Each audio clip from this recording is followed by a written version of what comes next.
the Akkadian Empire. Around 4,300 years ago, in the flat, dusty plains between two rivers, a man named Sargon decided he wanted to rule everything. Not just his city, not just the neighbouring city, everything he could march his army to. And somehow, improbably, he actually pulled it off. This was the Akkadian Empire, the world's first real attempt at building something we'd recognise as an empire. Before Sargon, Mesopotamia was a patchwork of city-states, each one ruled by its own king, each one convinced it was the centre of the universe. Uruk, Lagash, proud cities with tall walls and taller egos. They traded, they squabbled, they occasionally went to war over water rights or insults or because it was Tuesday. Sargon changed all that. He came from the city of Akkadian, a place so thoroughly lost to history that archaeologists still haven't found it. Imagine that, the capital of the world's first empire, and we're not entirely sure where it was. Somewhere near modern Baghdad, probably. Maybe under a highway. History has a sense of humour.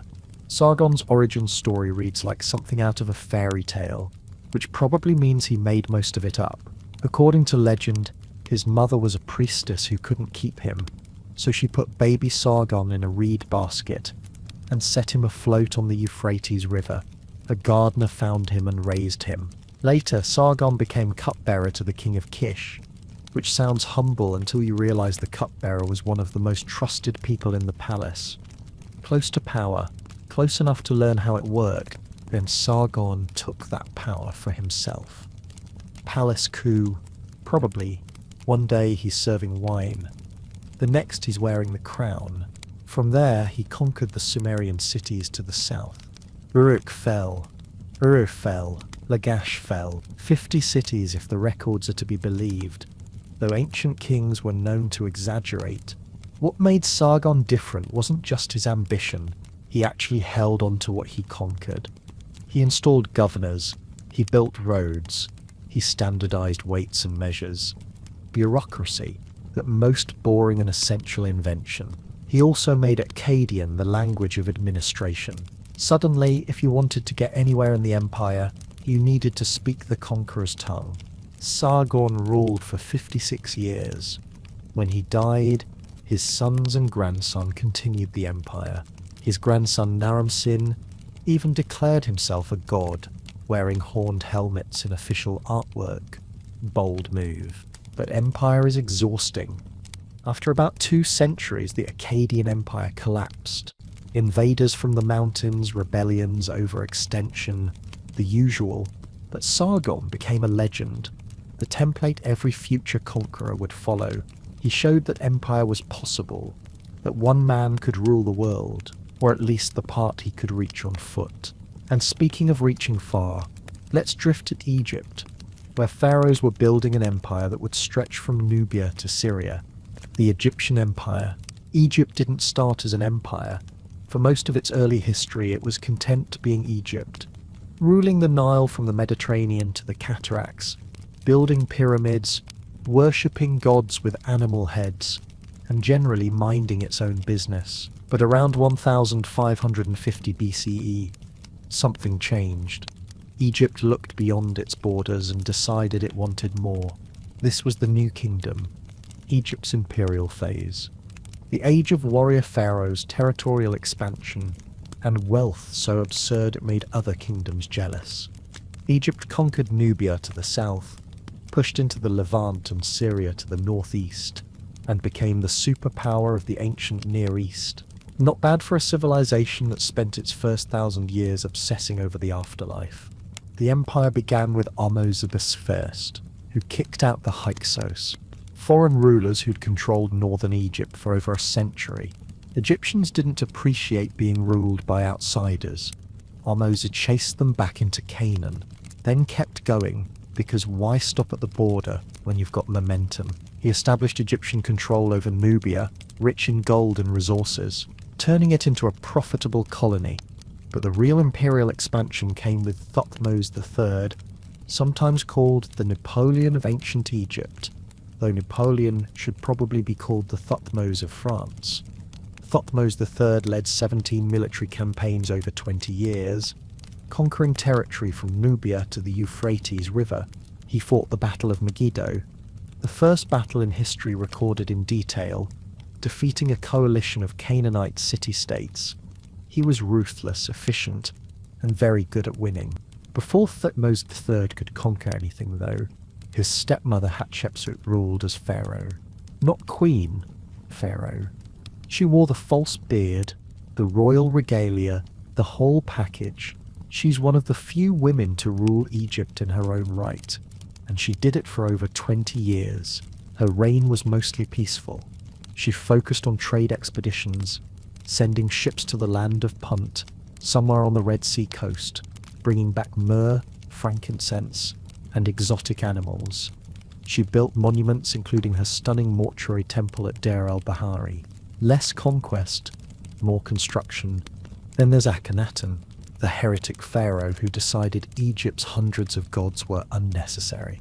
He worshipped only the Aten, the sun disk, moved the capital to a new city in the middle of nowhere, and generally upset everyone. His son Tutankhamun is famous mostly for dying young and having an intact tomb discovered in 1922. The empire continued despite the religious drama. Ramesses II, Ramesses the Great, ruled for 66 years and built monuments everywhere, slapping his name on anything that stood still long enough. He fought the Hittites at the Battle of Kadesh, claimed victory, and signed one of history's first peace treaties. Eventually the empire weakened. Invasions, internal problems, the usual decline. But for 5 centuries, Egypt ruled an empire that stretched across the ancient world. Next, we head north to Anatolia, where the Hittites were mustering iron and challenging empires. The Hittite Empire. For a long time, the Hittites were basically a footnote. The Bible mentioned them, Egyptian records complained about them, but nobody knew who they were or where they'd gone. Then, in the early 20th century, archaeologists started digging in Turkey and found an entire lost empire, palaces, temples, thousands of clay tablets written in a language nobody could read. Turns out the Hittites had been a major power, rivaling Egypt, and then vanished so completely that history forgot them. The Hittite Empire rose around 1000 to 600 BCE in Anatolia, modern-day Turkey. Their capital was Hattusa, a fortress city perched in the highlands surrounded by massive stone walls. The Hittites were Indo-Europeans, related linguistically to the Greeks, Persians, and half of Europe, though they arrived in Anatolia much earlier. How they got there is still debated. Migration, conquest, gradual infiltration. Probably all three.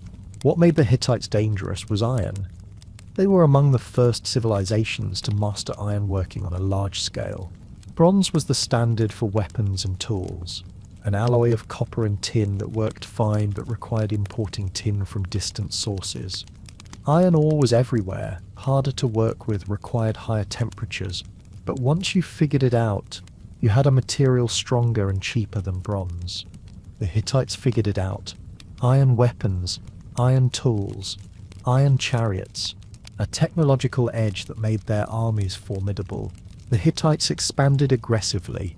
They raided south into Syria, clashing with the Mitanni, another kingdom that's now obscure but was powerful at the time. They pushed into Mesopotamia, even sacking Babylon in 1595 BCE, though they didn't stick around to rule it.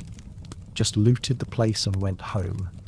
A quick smash and grab on an imperial scale. Their greatest rival was Egypt. The two empires kept bumping into each other in Syria and the Levant, both wanting control of the profitable trade routes. This led to the Battle of Kadesh in 1274 BCE, one of the largest chariot battles in history. Ramesses II of Egypt fought Mu'tali II of the Hittites. Both sides claimed victory. Both sides probably exaggerated. The truth is, it was a bloody stalemate. Thousands of chariots smashing into each other, dust and chaos, neither side winning decisively. Afterward, Egypt and the Hittites signed a peace treaty, one of the oldest surviving treaties in the world. Copies were written in both Egyptian hieroglyphs and Hittite cuneiform. They agreed to stop fighting, help each other against mutual enemies, even extradite fugitives, diplomacy, ancient style. Then, around 1200 BCE, the Hittite Empire collapsed, not gradually, suddenly. The capital was burned. The empire fragmented. Likely Prachina was the Bronze Age collapse, a mysterious period when multiple civilizations across the eastern Mediterranean fell apart simultaneously. Sea peoples, migrations, droughts, earthquakes, maybe all of the above. The Hittites disappeared, leaving behind ruins and clay tablets that wouldn't be read again for 3,000 years. Meanwhile, further east in Mesopotamia, another empire was perfecting the art of making everyone afraid. The Mitanni Empire. Some empires shout their existence from the rooftops. They build massive monuments, carve their names into every available surface, make absolutely certain that future generations will remember them. The Mitanni Empire was not one of those empires. They were powerful, influential, and then they vanished so thoroughly that for centuries, historians weren't even sure they'd existed. No grand capital discovered, no treasure-filled tombs, just scattered references in other people's records, and a haunting absence where a superpower used to be. The Mitanni Empire flourished from around 1600 BCE to 1300 BCE in northern Mesopotamia and Syria, centered somewhere near the headwaters of the Khabur River. Their capital was called Washukani, and archaeologists still haven't definitively found it. Imagine being such a successful empire that you marry your princesses to Egyptian pharaohs, and then losing your capital so completely that nobody knows where it was. History's ultimate disappearing act. The Mitanni were Hurrians, a people who spoke a language unrelated to Semitic or Indo-European tongues. They were ruled by an Indo-Aryan aristocracy, warriors who brought horses, chariots, and a pantheon of gods with names like Indra and Varuna, echoing distant connections to India and Persia. How this aristocracy ended up ruling the Hurrians is another mystery. Conquest? Probably. Or maybe they were just really persuasive. What we know about Mitanni comes mostly from their neighbours. Egyptian pharaohs exchanged letters with Mitanni kings. Diplomatic correspondence preserved in the Amarna archives. The tone is friendly, collegial even. The Mitanni king addresses the Egyptian pharaoh as brother, not subject. They were equals, or close enough. Egyptian princes married Mitanni princesses, cementing alliances, ensuring peace on Egypt's northern border. The Mitanni controlled vital trade routes between Mesopotamia and the Mediterranean. They were rich, powerful, and at their peak they hemmed in the Hittites to the north and kept the Assyrians, still a minor kingdom at the time, penned in to the east. Being stuck between the Mitanni and the Hittites was basically the worst geopolitical position in the ancient Near East. The Mitanni were masters of chariot warfare. They bred horses, trained them, developed tactics that made their chariot corps the finest in the region. They even wrote manuals on horse training, one of which survived, written by a man named Kikuli. It's incredibly detailed. 4 months of conditioning, specific feeding schedules, rest days. These people took their chariots seriously, but empires surrounded by rivals rarely last. The Hittites attacked from the west. The Assyrians, newly resurgent and hungry for revenge, attacked from the east. Caught between two expanding powers, the Mitanni was squeezed, fragmented, and eventually absorbed. By 1300 BCE they were gone. Their capital still lost, their monuments crumbled to dust. The Mitanni became a ghost empire, remembered only in the letters of foreign kings. Next we turn to those same Assyrians, who went from victim to the most feared empire in the ancient world, the Assyrian Empire. If you wanted to make a list of empires that were really truly committed to being terrifying, Assyria would be near the top. They didn't just conquer, they conquered with such spectacular brutality that their enemies sometimes surrendered without a fight, which was probably the point. Fear as foreign policy. It's not subtle, but it works. The Assyrian Empire, in its earlier form, rose around 2000 BCE in northern Mesopotamia, centered on the city of Ashur on the Tigris River. For centuries, Assyria was a regional power, important but not dominant, squeezed between bigger neighbors like the Mitanni and Babylonians. They traded, built temples, worshipped their god Ashur, and generally waited for their moment. That moment came around 1300 BCE, when the Mitanni collapsed and suddenly northern Mesopotamia was up for grabs. The Assyrians grabbed it. They expanded aggressively under kings like Ashur-Banipal I, who declared himself a great king, much to the annoyance of everyone else. Assyria absorbed Mitanni territory, clashed with the Hittites, and started building an empire. What made Assyria different was their military machine. They were obsessed with warfare in a way that feels almost pathological. They innovated constantly. Iron weapons when everyone else still used bronze, siege engines, battering rams, mobile towers for attacking city walls, cavalry units. When most armies still relied on chariots, they built roads to move armies quickly. They established supply depots. They basically invented military logistics as a science. Assyrian kings went on campaign almost every year. It was expected. You became king, you raised an army. You invaded somewhere, preferably somewhere that hadn't paid tribute recently. The campaigns were meticulously recorded in royal inscriptions, carved on palace walls, written on clay tablets, kings bragging about cities burned, populations deported, enemy leaders flayed alive. Cheerful stuff, and they really did those things. Deportation was official policy. Conquer a city, move the population somewhere else in the empire, bring in people from another conquered region to replace them, break up ethnic groups, destroy local identities, make rebellion harder. Cruel, yes. Effective, absolutely.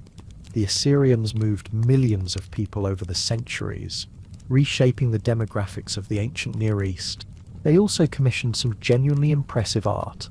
The palaces at Nimrud and Nineveh were covered in relief sculptures, showing the king hunting lions, besieging cities, receiving tribute. The detail is extraordinary. You can see individual soldiers, specific weapons, the expressions on people's faces. Propaganda. Certainly, but beautiful propaganda. The early Assyrian Empire eventually weakened around 1000 BCE. Internal problems, external pressures, the usual, but they'd return. The Neo-Assyrian Empire, their second act, would be even larger, even more terrifying, and even more determined to remind everyone that defying Assyria was a bad idea. But before we get to Assyria's greatest hits, let's talk about their southern neighbours, the Babylonians, who were having their own imperial moment. The Neo-Assyrian Empire. If the earlier Assyrian Empire was intimidating, the Neo-Assyrian Empire was the stuff of nightmares.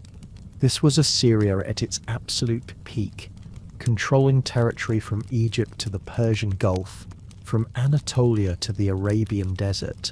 The largest empire the world had seen up to that point, and they made very, very sure everyone knew what happened to rebels.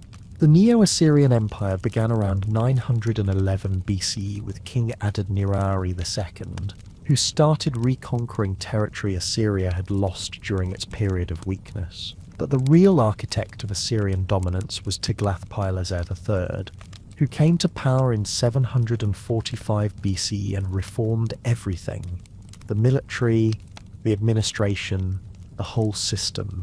He created a professional standing army, not just seasonal levies of farmers. Soldiers who trained year-round, fought year-round, got paid year-round. A military machine that never stopped. Tiglath-Pileser also perfected the deportation policy. Rebellious population, move them 1,000 miles away. Replace them with people from another conquered region. Do this enough times and suddenly nobody has strong local ties.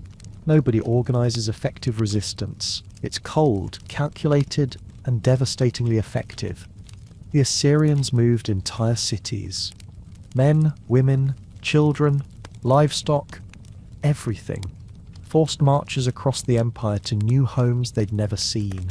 The next great king, Sargon II, named himself after Sargon of Akkad, because apparently if you're going to have delusions of grandeur, go big. He built a new capital called Dur-Sharrukin, Sargon's fortress, a massive planned city that took 15 years to build. Then he died in battle and his son immediately abandoned it.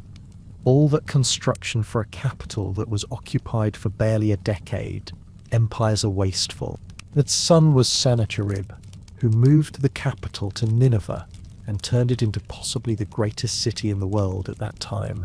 Massive walls, 15 gates, parks and gardens, a system of canals bringing water from the mountains. The palace was enormous, covered in relief sculptures showing military campaigns in excruciating detail.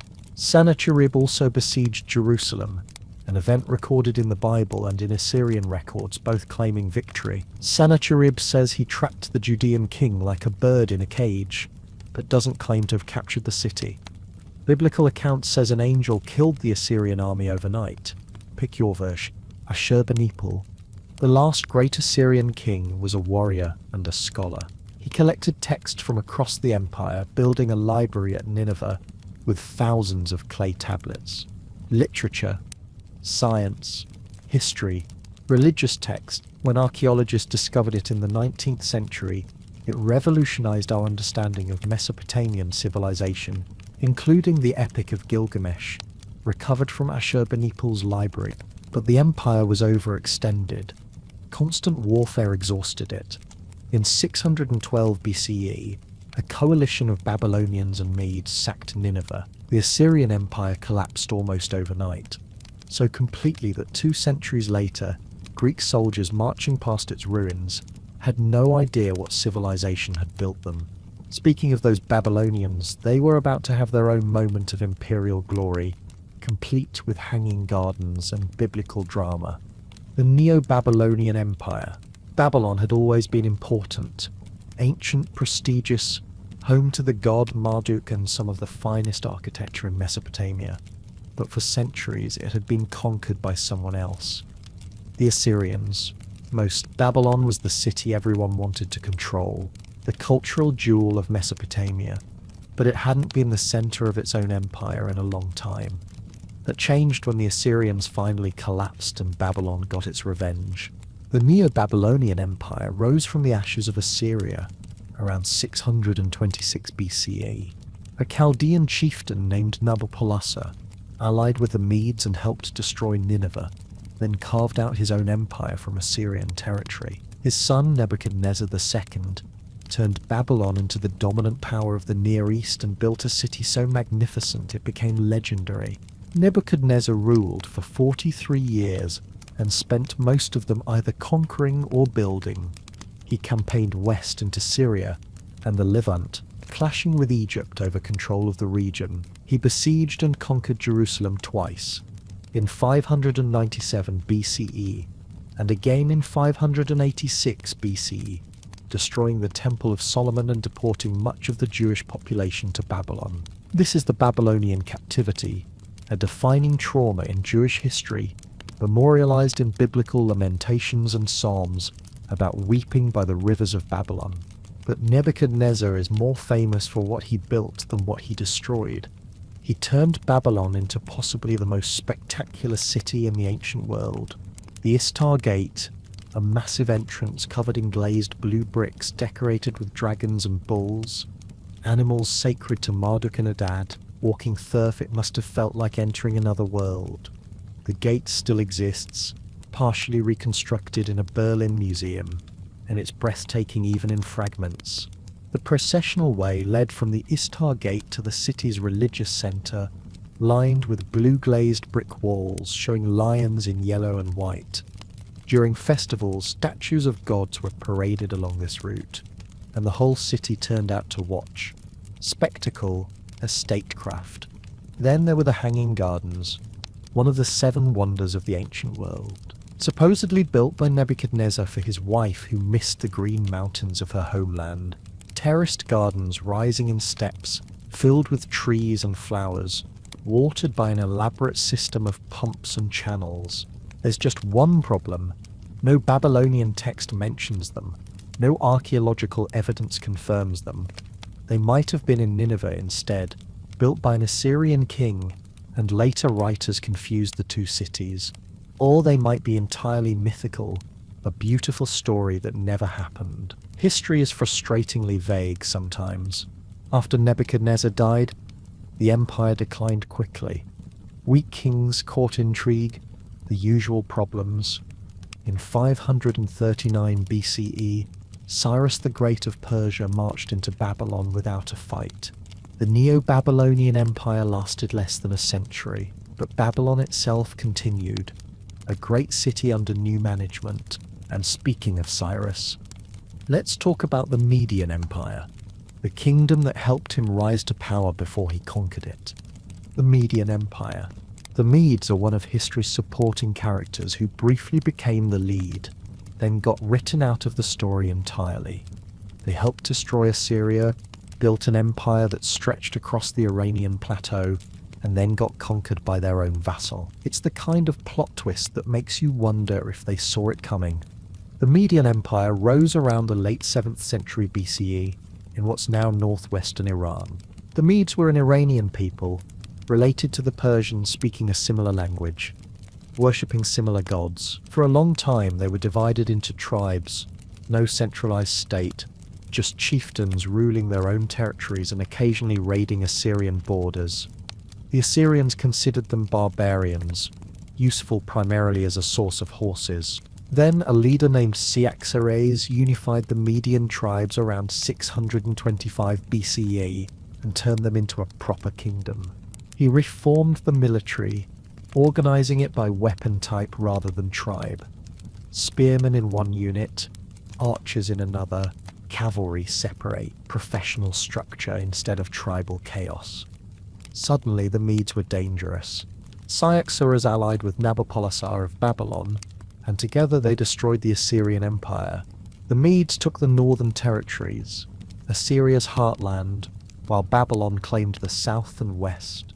It was a successful partnership. The Medes got an empire stretching from Anatolia to the edges of Central Asia, controlling the Iranian plateau and the mountains of Kurdistan. The Median capital was Ecbatana, modern Hamadan in Iran.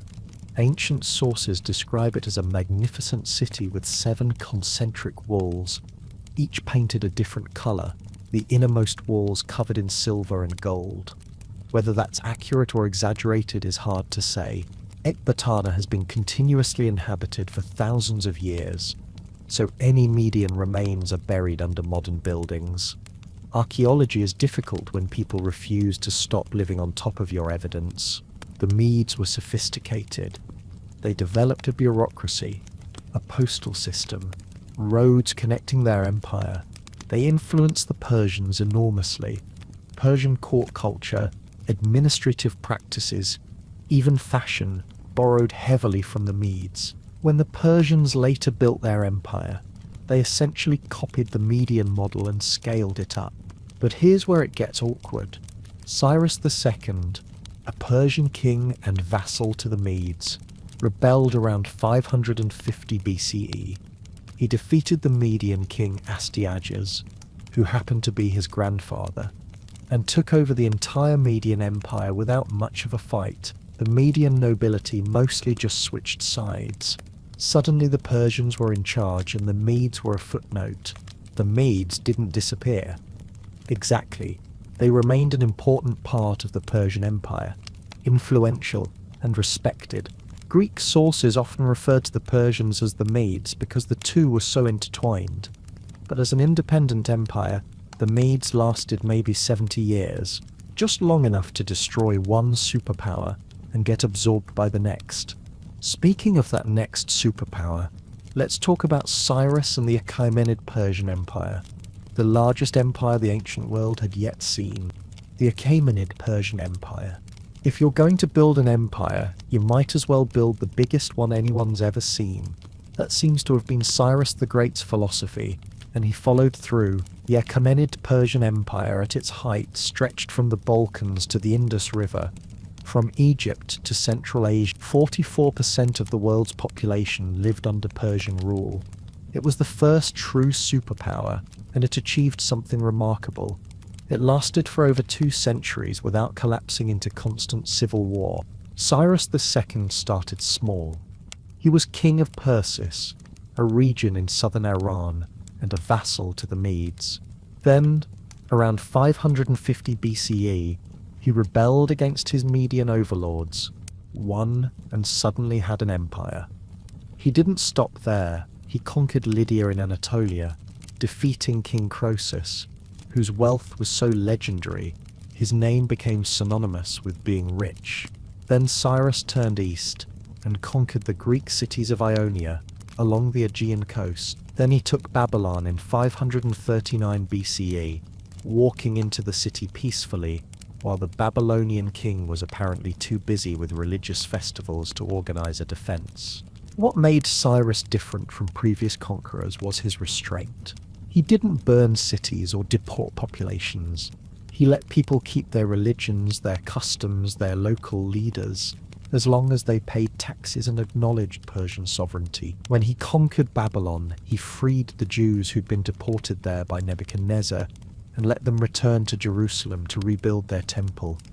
The Cyrus Cylinder, a clay document from his reign, describes him as a liberator chosen by the gods. It's propaganda, certainly, but it's propaganda with a gentler message than "I flayed my enemies alive." After Cyrus died in battle somewhere in Central Asia, his son Cambyses II conquered Egypt, adding the ancient kingdom to the empire. Then Cambyses died under mysterious circumstances, possibly murdered, possibly suicide, possibly an accident. The empire nearly fell apart in civil war until Darius I seized power in 522 BCE, killed his rivals and stabilized everything. Darius was an administrative genius. He divided the empire into 20 satrapies, provinces governed by satraps who acted as regional kings but answered to the great king. He built the Royal Road, a highway stretching over 1,600 miles from Sardis to Susa, with rest stations and relay posts so royal messages could travel quickly. He standardized coinage, introduced a common legal code, and generally made the empire run smoothly. He also built Persepolis, a ceremonial capital so grand it took decades to complete. Massive stone platforms, towering columns, relief sculptures showing subject peoples bringing tribute. Every year, representatives from across the empire came to Persepolis for the Persian New Year, presenting gifts to the king, a ritual of unity and submission. But Darius also overreached. He tried to conquer Greece, and that didn't go well. Next, we head west to Athens, which built its own modest empire on the back of resisting Persia, the Athenian Empire. Athens didn't set out to build an empire. They started with the noble goal of protecting Greece from Persia, defending freedom and democracy, all very high-minded and idealistic. Then, gradually, almost accidentally, they turned into the thing they'd been fighting against, an imperial power demanding tribute, crushing rebellions, and forcing other cities to do what Athens wanted. It's a common story, really. Fight the tyrant long enough, and you might become one. After the Persian Wars ended in 479 BCE, the Greek city-states were exhausted but victorious. Persia had been pushed back, but everyone knew they might return. Athens proposed a solution: a defensive alliance of Greek cities, pooling resources and ships to protect against future Persian aggression. They called it the Delian League, named after the island of Delos where the alliance treasury was kept. Members contributed either ships or money. Most chose money. Athens collected it. At first, it worked as intended. The Athenian fleet, the largest in Greece, patrolled the Aegean Sea, protecting trade routes and chasing away Persian ships. Greek cities in Ionia, recently liberated from Persian rule, joined the league enthusiastically. Safety in numbers, shared defense, democracy among equals. Then Athens started making decisions. When the island of Naxos tried to leave the league in 470 BCE, Athens besieged it. forced it back into the alliance, and made it pay tribute. The message was clear: membership was no longer voluntary. You joined the League. You stayed in the League. Athens had ships, soldiers, and the willingness to use them. In 454 BCE, Athens moved the League treasury from Delos to Athens itself, allegedly for security reasons. Suddenly, Athenian hands were directly on the money. The line between alliance funds and Athenian state funds blurred. Pericles, Athens' most influential leader, used League money to rebuild the city after the Persian Wars. The Parthenon, that iconic temple on the Acropolis, was funded partly by tribute from allied cities. Beautiful? Yes. Ethical? Questionable. Athens imposed democracies on member states, replacing oligarchies and aristocracies with governments that looked like Athens. They installed Athenian officials called archons in key cities. They required legal disputes to be settled in Athenian courts, forcing citizens of allied cities to travel to Athens for justice.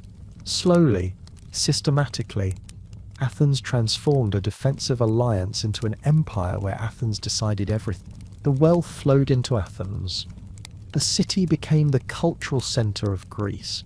Playwrights like Sophocles and Euripides, philosophers like Socrates, artists and architects. Athens' golden age was built on imperial tribute, but empires make enemies. Sparta, Athens' rival, watched this transformation with growing alarm. Other city-states resented Athenian domination. In 431 BCE, tensions erupted into the Peloponnesian War, a brutal conflict that would drag on for 27 years and eventually shatter Athenian power. Speaking of using military conquest to spread culture, let's head north to Macedon, where a young king was about to redefine what empire could mean. The Macedonian Empire. Alexander the Great conquered most of the known world by the time he was 30 and then died, leaving his generals to fight over the pieces like dogs over a bone. It's one of history's greatest what-if stories. What if he'd lived another 20 years? Another 40? Would he have conquered Rome? India? China? Or would his empire have collapsed anyway, because some things are simply too big to hold together? Macedon was a kingdom on the northern edge of Greece, considered semi-barbarous by sophisticated Greeks in Athens and Sparta. They spoke Greek, worshipped Greek gods, but they were ruled by kings, not democracies or oligarchies. Backwards, in the southern Greek view, but Macedon had resources, timber, gold mines, and a tough population used to fighting mountain tribes.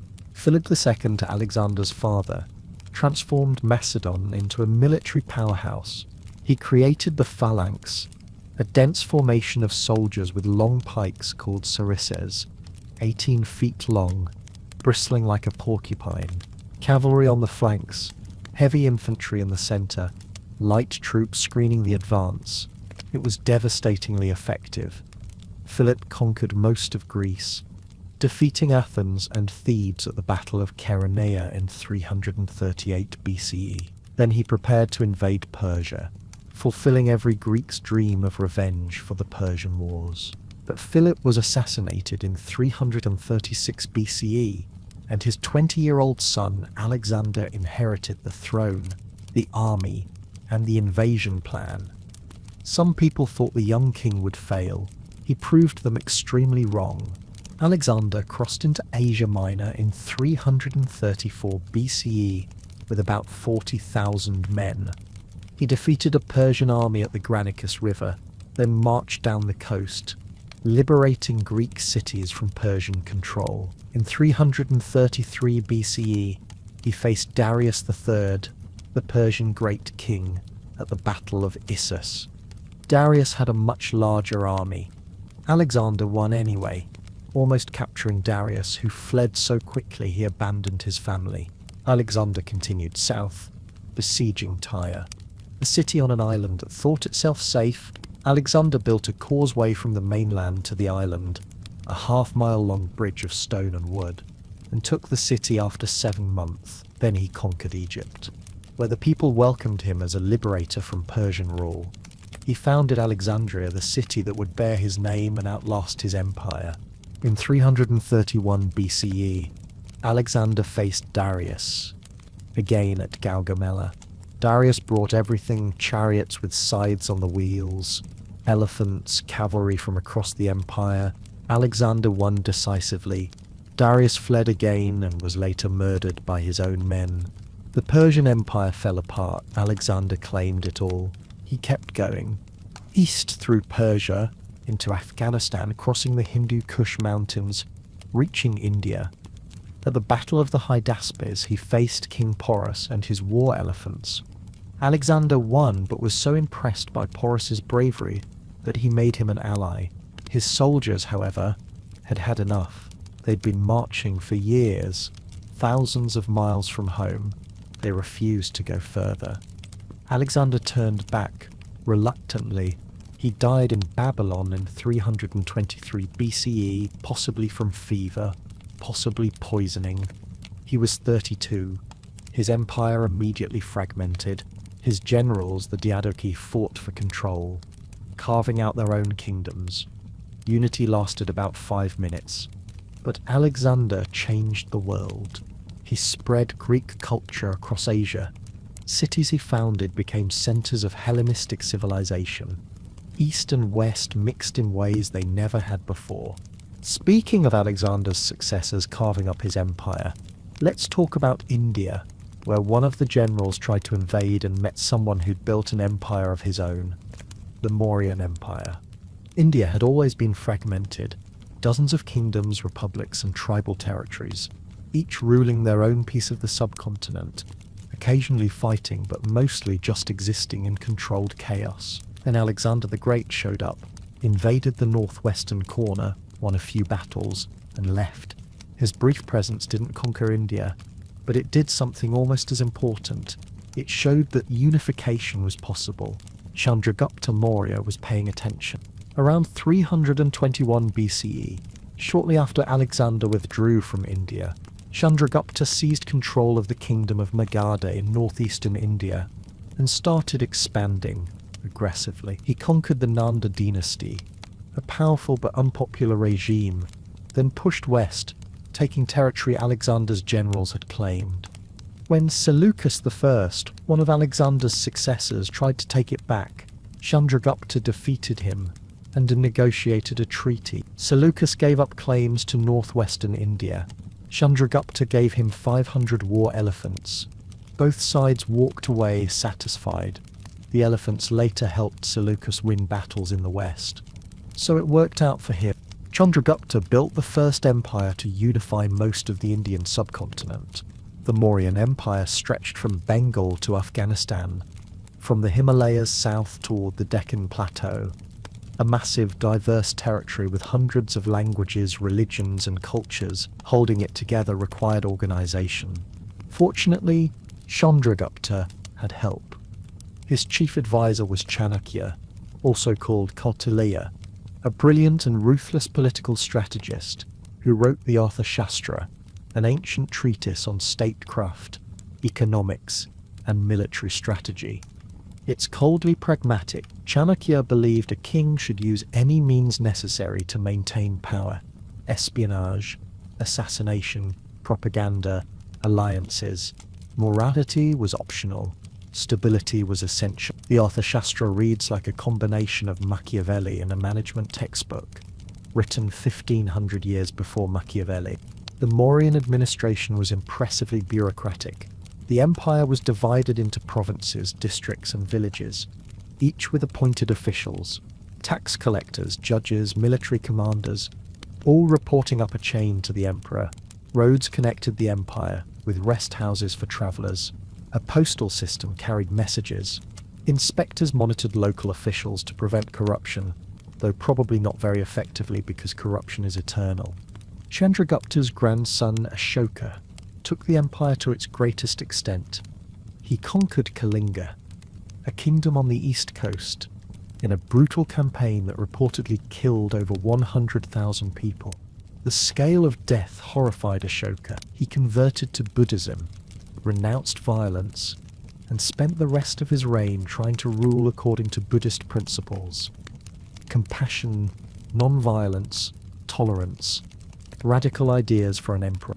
Ashoka erected pillars across the empire inscribed with edicts promoting moral behavior, respect for all religions, kindness to animals. He sent Buddhist missionaries to Sri Lanka, Central Asia, even the Mediterranean. He built hospitals, dug wells, planted trees along roads. Whether this made him a good ruler or just a repentant conqueror depends on your perspective. After Ashoka died in 232 BCE, the empire fragmented. Weak successors, regional independence movements, the usual collapse, but the Mauryan Empire proved India could be unified. Later empires would remember that. Speaking of unification through brutal efficiency, let's head to China, where a ruthless king was about to create an empire by burning books and building walls. The Qin Dynasty. The Qin Dynasty lasted 15 years. 15? That's barely enough time to break in a new pair of sandals, let alone establish a lasting empire. And yet, those 15 years reshaped China so completely that the country is still named after them. Qin, pronounced roughly like Chin, became China. That's the kind of impact you have when you unify a fractured civilization through sheer ruthless efficiency and leave behind a wall visible from space. Before the Qin, China was divided. The Warring States period, appropriately named, saw 7 major kingdoms fighting for supremacy for over 2 centuries. Alliances shifted, battles raged, philosophers wandered between courts offering advice on governance and warfare. It was chaotic, bloody, and exhausting. The state of Qin, tucked away in the west, was considered semi-barbarous by the more cultured eastern kingdoms. But Qin had strong leadership, brutal discipline, and a philosophy called legalism that believed laws, not morality, should govern society. Yingzheng became king of Qin at age 13 in 247 BCE.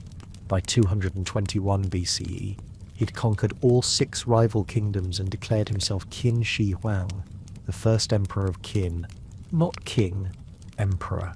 A new title for a new era. He intended to establish a dynasty that would last 10,000 generations. Spoiler, it didn't. Qin Shi Huang centralized everything. He abolished the old feudal system where nobles ruled territories, replacing it with a bureaucracy of appointed officials. He standardized weights, measures, currency, even the width of cart axles so vehicles could use the same ruts in roads across the empire. He standardized the writing system, unifying the various scripts used in different regions. This is huge. China's writing system has remained largely unchanged for over 2,000 years because of this standardization. He also built roads, thousands of miles of roads radiating from the capital, allowing armies and officials to move quickly. He built canals connecting river systems, infrastructure on a massive scale, all designed to bind the empire together. Then there's the Great Wall. Previous kingdoms had built walls to defend against northern nomads. Qin Shi Huang connected them, extended them, created one continuous fortification stretching thousands of miles. Hundreds of thousands of workers labored on it. Many died. It didn't actually keep invaders out very effectively, but as a symbol of imperial power, it's hard to beat. Qin Shi Huang was paranoid about dissent. He ordered a burning of books, destroying texts that criticized his rule or promoted rival philosophies. Confucian scholars were particularly targeted. Legend says he buried scholars alive, though historical accuracy on that is debated. What's certain is he tried to control thought through censorship and force. When he died in 210 BCE, the dynasty collapsed within 4 years. His tomb, guarded by thousands of terracotta warriors, remains partially unexcavated, but the empire he created, that template lost. The next dynasty, the Han, would rebuild on Qin's foundations and thrive for 4 centuries. Speaking of Alexander's successors, one of them carved out a kingdom in Asia that became the largest of the Hellenistic empires. The Seleucid Empire, When Alexander the Great died and his generals started dividing up his empire like kids splitting a pizza, Seleucus got the biggest slice. Not the richest, not the most prestigious, but definitely the largest. The Seleucid Empire stretched from Anatolia to the borders of India, covering modern Turkey, Syria, Iraq, Iran, and parts of Central Asia. Enormous, diverse, impossible to govern effectively, Seleucus tried anyway. Seleucus had been one of Alexander's trusted commanders, a capable general who'd proven himself in battle. When Alexander died in 323 BCE, Seleucus initially got Babylon as his territory. Then he lost it, fled, got help from Ptolemy in Egypt, and fought his way back. By 305 BCE, he controlled most of Alexander's Asian conquests and declared himself king. Not a bad comeback. The Seleucid Empire was fundamentally Greek ruling over non-Greeks.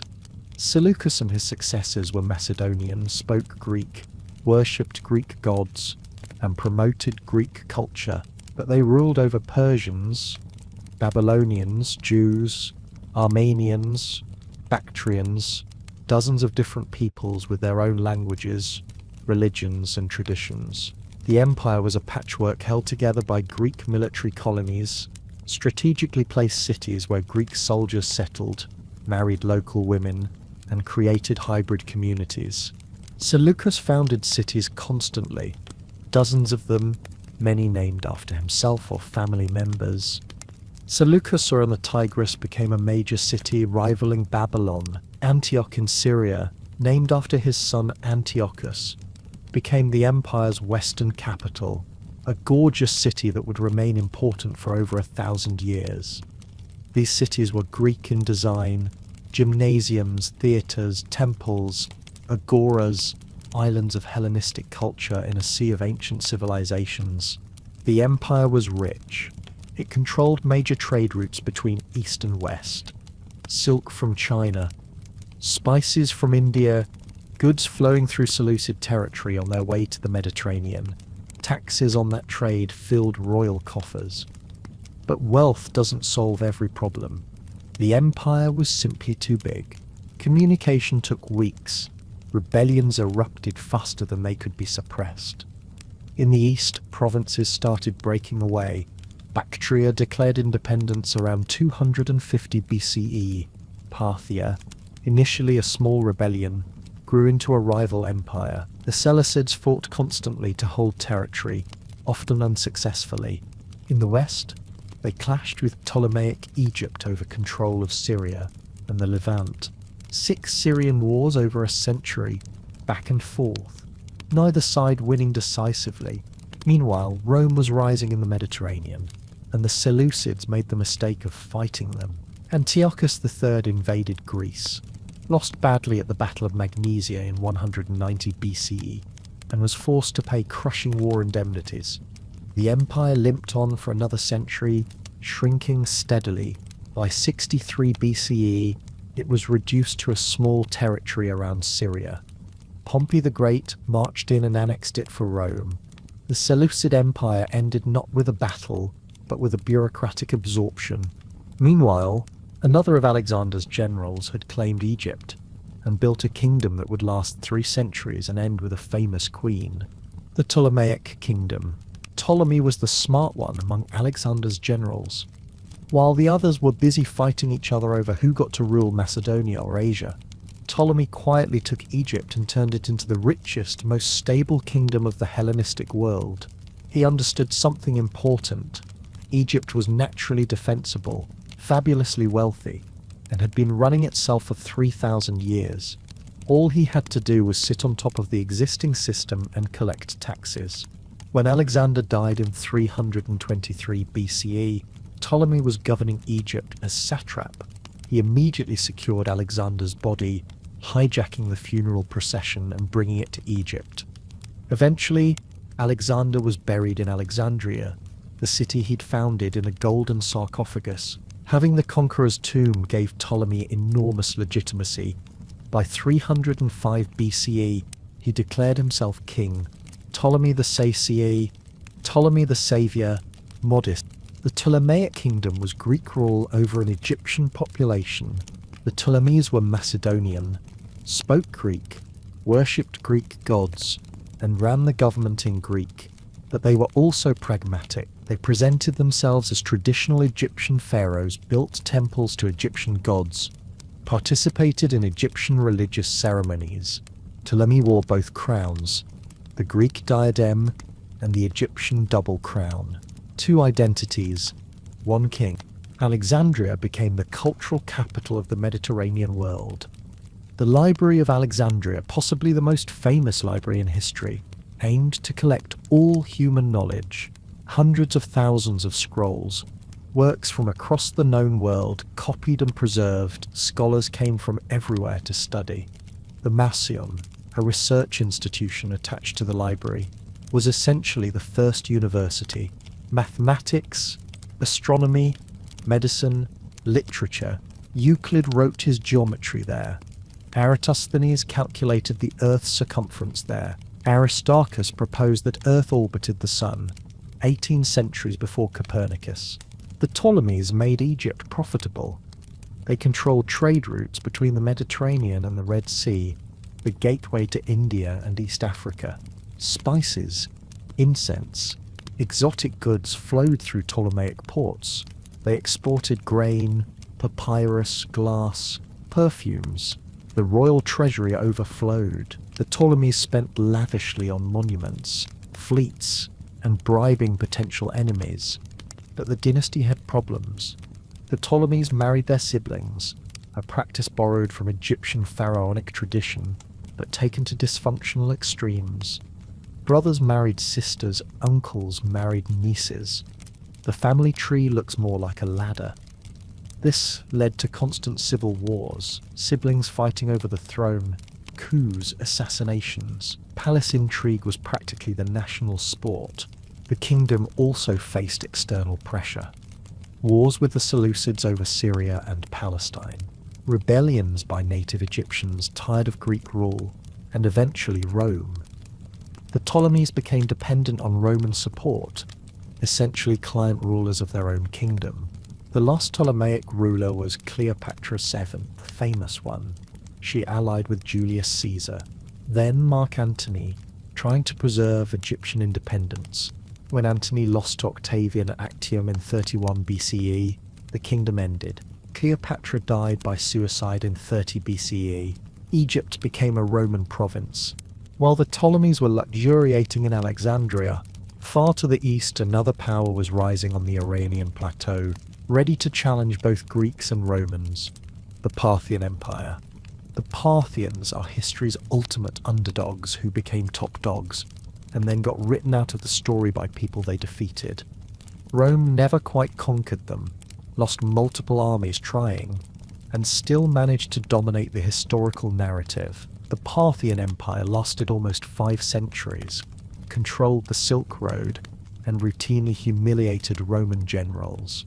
But ask most people about ancient Persia, and they'll mention the Achaemenids, or maybe the Sassanids. The Parthians, blank stares. The Parthian Empire began around 247 BCE in northeastern Iran in a region called Parthia. Obviously, they were originally a nomadic tribe from Central Asia who settled there under Seleucid rule. Then a leader named Arsaces rebelled, declared independence and founded a dynasty. The Abbasid Dynasty, named after him, would rule for nearly 500 years. Not bad for a tribal rebellion. For the first century, the Parthians were a regional power, slowly expanding, absorbing neighbouring territories.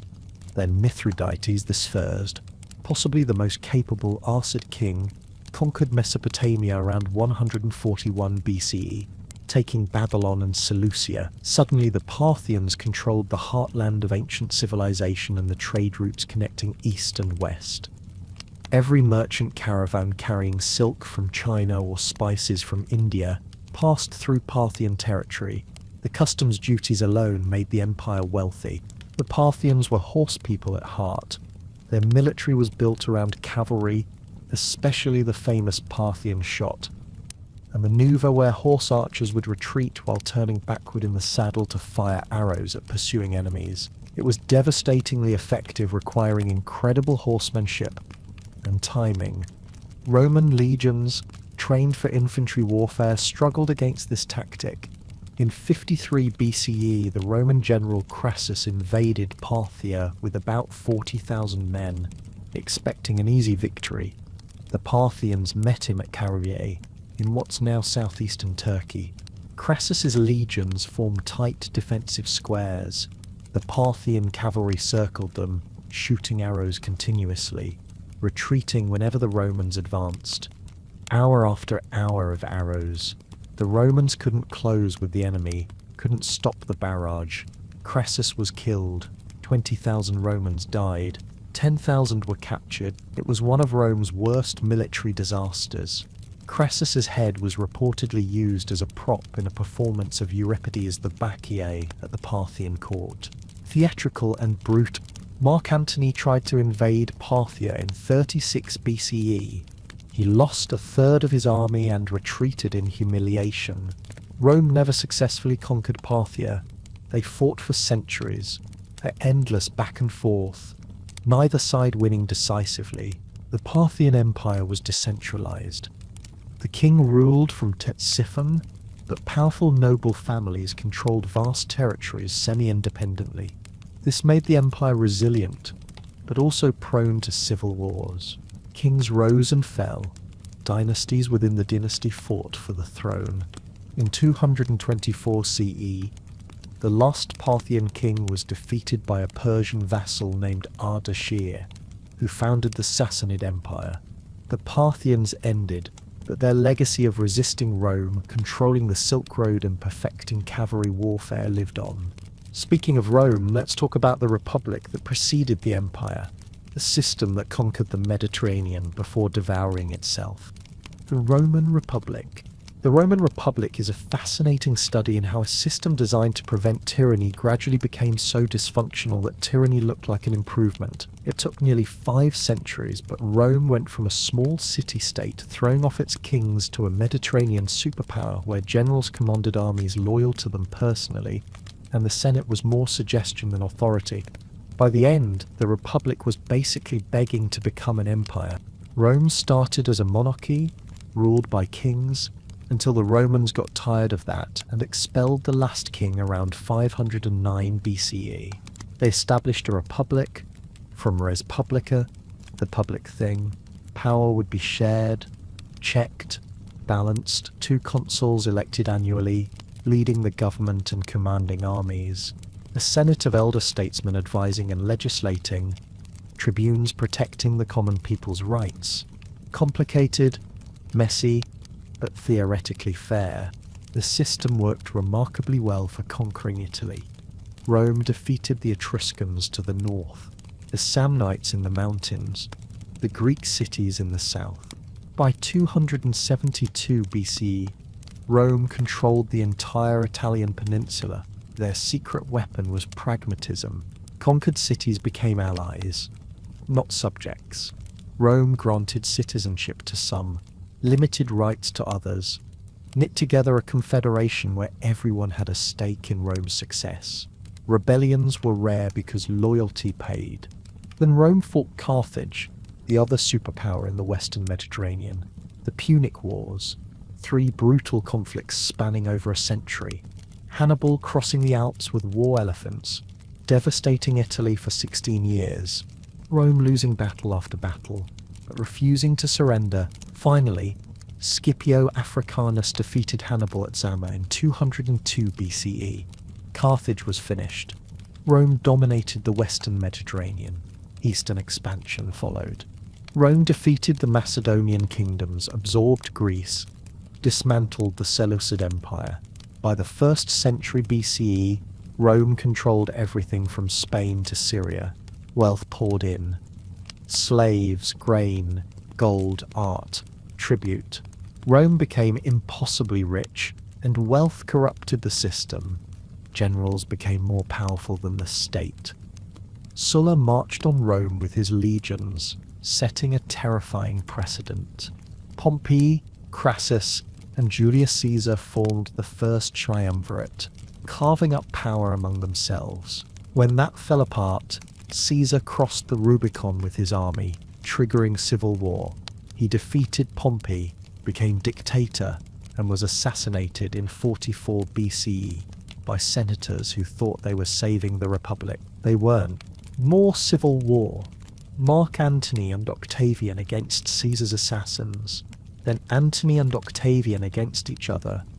Octavian won at Actium in 31 BC. By 27 BCE, he'd been granted the title Augustus and became Rome's first emperor, though he carefully pretended the Republic still existed. It didn't. The Republic died sometime in those chaotic decades, though nobody could agree exactly when. The Republic's legacy was the empire it built and the governmental ideals it represented, however imperfectly. Checks and balances, rule of law, civic duty, concepts that would inspire revolutions 2,000 years later. Speaking of Rome transforming into something new, let's talk about the Roman Empire itself, the phase where Rome stopped pretending and embraced autocracy. The Roman Empire. If you want to understand how empires work, you study Rome, not just because it was large or long-lasting, though it was both, but because Rome became the template.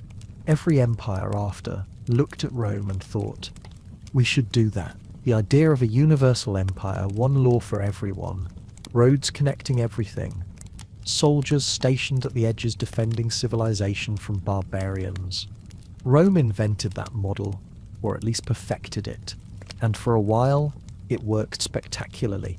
Augustus, the first emperor, was brilliant at pretending he wasn't an emperor. He called himself Princeps, first citizen, and claimed he'd restored the Republic. He hadn't. He controlled the armies, made all major decisions, and hand-picked his successors, but he maintained the appearance of Republican institutions. The Senate still met, magistrates were still elected. It was theatre, but effective theatre. Rome had peace, stability, prosperity. After a century of civil wars, nobody complained too loudly about losing freedom. The empire expanded to its greatest extent under Trajan, who ruled from 98 to 117 CE. Britain in the north, Egypt in the south, Spain in the west, Mesopotamia in the east. The Mediterranean was a Roman lake, which the Romans called Mare Nostrum, our sea. 50 million people lived under Roman rule, speaking dozens of languages, worshipping hundreds of gods, all paying taxes to Rome. Roman engineering was absurdly good. Aqueducts bringing fresh water to cities from miles away, using only gravity and precise calculations. Roads so well built they're still used today. The Pantheon in Rome, with its massive concrete dome, built in 126 CE, and still standing, still the largest unreinforced concrete dome in the world. These people understood materials, physics, and construction in ways that wouldn't be matched for over 1,000 years. The empire gave citizenship to more and more people. In 212 CE, Emperor Caracalla granted citizenship to all free men in the empire. Suddenly a merchant in Syria, a farmer in Gaul, a soldier in Britain were all Roman citizens with legal rights. It was unprecedented. Identity became less about ethnicity and more about participation in Roman civilization. But empires are expensive. Maintaining legions on distant frontiers, building infrastructure, feeding cities, all required money. When expansion stopped under Hadrian, the flow of plunder and slaves dried up. Economic pressures mounted. Inflation, debasement of currency, increasing taxes. The military became more important, and soldiers knew it. They started making and unmaking emperors based on who paid them more. In 284 CE, Diocletian stabilized things by splitting the empire administratively into east and west, each with its own emperor. It helped temporarily, but the west faced increasing pressure from Germanic tribes crossing the frontiers. In 410 CE, Visigoths sacked Rome itself. In 476 CE, the last Western Roman emperor was deposed. The empire in the west ended, but the east continued. Constantinople, Diocletian's new capital, would rule for another 1,000 years. That's the Byzantine Empire, Rome's sequel, and it deserves its own story. Meanwhile, let's head east to China, where the Han Dynasty was building an empire to rival Rome in size, sophistication and longevity. The Han Dynasty. While Rome was conquering the Mediterranean, halfway across the world, China was building an empire that would last just as long and leave an equally permanent mark. The Han Dynasty ruled for over 4 centuries, established Confucianism as state ideology, expanded Chinese territory to its greatest extent yet, and gave China a name for itself. Even today, ethnic Chinese call themselves Han people. That's how deeply this dynasty embedded itself in Chinese identity. The Han Dynasty began in 206 BCE, rising from the chaos after the Qin Dynasty collapsed. Liu Bang, a peasant-turned-rebel leader, defeated his rivals and became Emperor Gaozu. Unlike the Qin, which ruled through harsh legalist principles, the Han softened their approach. They kept the centralized bureaucracy, the standardized writing, the infrastructure, all the useful Qin innovations, but they added Confucian philosophy, emphasizing education, moral governance and respect for tradition. Carrot and stick, balanced. The Han established a civil service system based on merit. Sort of. In theory, anyone could take exams, demonstrate knowledge of Confucian classics and enter government service. In practice, only wealthy families could afford the education necessary to pass. Still, it was better than pure hereditary aristocracy. Competent administrators ran the empire, not just nobles who happened to be born important. Emperor Wu, who ruled from 141 to 87 BCE, was the dynasty's peak. He expanded the empire aggressively, south into Vietnam, north pushing back the Shangu nomads who constantly raided the frontier, west along the Silk Road into Central Asia. Han armies reached as far as the Ferghana Valley in modern Uzbekistan, fighting for control of trade routes and access to the famous heavenly horses bred there. Wu was obsessed with these horses. He sent multiple military expeditions just to acquire breeding stock. Priorities. The Silk Road flourished under the Han. Chinese silk, a closely guarded secret, travelled west through Central Asian oases, eventually reaching Roman markets where it sold for absurd prices. Romans loved silk, had no idea where it came from, and paid fortunes for it in exchange. Gold, glassware and exotic goods flowed east into China. The Han grew wealthy on trade. The Han also made technological advances. Paper was invented during this period, around 105 CE, revolutionizing record-keeping and communication. The seismoscope, an early earthquake detector, was developed. Blast furnaces produced steel. Advances in agriculture increased food production. Population boomed, reaching around 60 million by the end of the dynasty. But after Emperor Wu, the dynasty gradually weakened. Court eunuchs gained power, manipulating emperors, causing corruption. Peasant rebellions erupted. The Yellow Turban Rebellion in 184 CE devastated the countryside. Regional warlords gained independence. In 220 CE, the Han Dynasty officially ended, fragmenting into 3 competing kingdoms. But Han culture, Han identity, Han achievements remained. The dynasty set the standard for what China should be, a model later dynasties would emulate for the next 2,000 years. Speaking of empires thriving on trade routes, let's head to Central Asia, where the Kushan Empire connected east and west in ways that shaped both. The Kushan Empire. The Kushan Empire is one of history's great middlemen. Not middlemen in a boring bureaucratic sense, but in the literal geographic sense. They sat right in the middle of the Silk Road, between China and Rome, India and Central Asia, and they got rich facilitating everyone else's trade.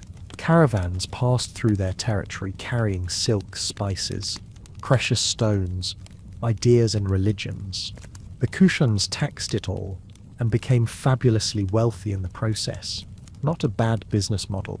The Kushans were originally a nomadic tribe called the Yuezhi, displaced from western China by the Xinguo around the 2nd century BCE.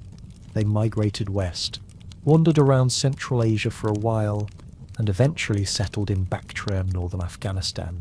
Around the 1st century CE, a Kushan leader named Kujula Kadphises unified the Yuezhi tribes and started conquering territory, south into India, east into the Tarim Basin, west toward Persia. By the reign of Kanishka I, around 127 CE, the Kushan Empire stretched from the Aral Sea to the Ganges River. The empire's position was perfect. The Silk Road split into northern and southern routes to bypass the Taklamakan Desert, and both routes passed through Kushan territory. Every merchant caravan paid tolls. Every transaction got taxed. The Kushans didn't produce much themselves. They just profited from connecting producers and consumers. Smart. What's fascinating about the Kushans is their cultural synthesis. They were Central Asian nomads ruling over Greek-influenced cities in Bactria and Indian populations further south. Their coins show Greek letters and Bactrian language on one side, Indian deities on the other. Kings had multiple names in different languages. Kanishka is also called Kanishka the Great in Buddhist sources and appears in Chinese records with a completely different name. Identity was fluid, adapt. The Kushans were enthusiastic patrons of Buddhism. Kanishka convened the 4th Buddhist Council, helping standardize Buddhist doctrine and promote its spread along the Silk Road. Kushan territory became a bridge for Buddhism traveling from India to Central Asia and eventually to China. Gandhara, a region in modern Pakistan, developed a unique Buddhist art style blending Greek and Indian influences. Buddha statues with Greek-style robes, realistic features, wavy hair, East meets West in stone. The empire also minted exceptional coins. Gold dinars with detailed portraits of kings, depictions of gods from multiple religions, Greek, Persian, Indian, even Buddha appeared on Kushan coins. This wasn't just tolerance, it was marketing. Appeal to everyone, offend no one, keep the trade flowing. The Kushan Empire declined in the 3rd century CE, squeezed by the Sassanid Persians from the west and various Central Asian tribes from the north. By the 4th century, it had fragmented into smaller kingdoms, but while it lasted, the Kushans connected civilizations, facilitated exchange, and proved that being in the right place at the right time is sometimes all you need. Speaking of empires in the right place, let's head to the Horn of Africa, where the Aksumite Empire was controlling trade routes and minting coins that survive to this day. The Aksumite Empire. Most empires built their power on conquest or agriculture or sheer population size. The Aksumite Empire got rich by sitting at the crossroads of 3 continents and charging everyone who passed through. Africa, Asia, and Europe met at the Red Sea, and Aksum controlled the African side. Goods flowing between the Roman Empire, India, and Arabia all passed through Aksumite ports. The empire taxed it all, minted gold coins, and built towering stone monuments that still stand today, impressing tourists and baffling engineers. Aksum rose around the 1st century CE in the highlands of modern Ethiopia and Eritrea. The capital, also called Aksum, sat on a plateau with good rainfall, fertile soil, and access to the Red Sea coast through the port of Adulis. This was ideal, high enough to avoid tropical diseases, close enough to trade routes to profit from commerce. Aksumite merchants exported ivory, gold, frankincense, and myrrh, the same myrrh mentioned in biblical accounts of Jesus' birth. Aksum was probably supplying it. The empire expanded across the Red Sea into southern Arabia, modern Yemen, around the 3rd century CE. They conquered the Himyarite kingdom, securing both sides of the Red Sea trade route. Now every ship passing through paid tolls to Aksum. The empire minted its own coins, gold, silver, and bronze, inscribed in Greek, the international language of trade. Later, they switched to Gaze, the local language. Finding your own coinage scattered across archaeological sites from Britain to India is a pretty good indicator you were important. King Ezana, who ruled around the 4th century CE, converted to Christianity, making Aksum one of the first Christian kingdoms. This wasn't just spiritual, it was strategic. Rome had recently converted under Constantine. Christian Aksum could now be Rome's ally and trading partner rather than just another foreign power. Ezana put the Christian cross on his coins. He built churches. He declared himself defender of the faith. Christianity in Ethiopia traces directly back to Ezana, surviving over 16 centuries despite surrounding Islamic expansion. Aksum's most impressive legacy is its stelae, massive stone obelisks carved from single pieces of granite. The largest one still standing is 79 feet tall, weighing around 160 tons.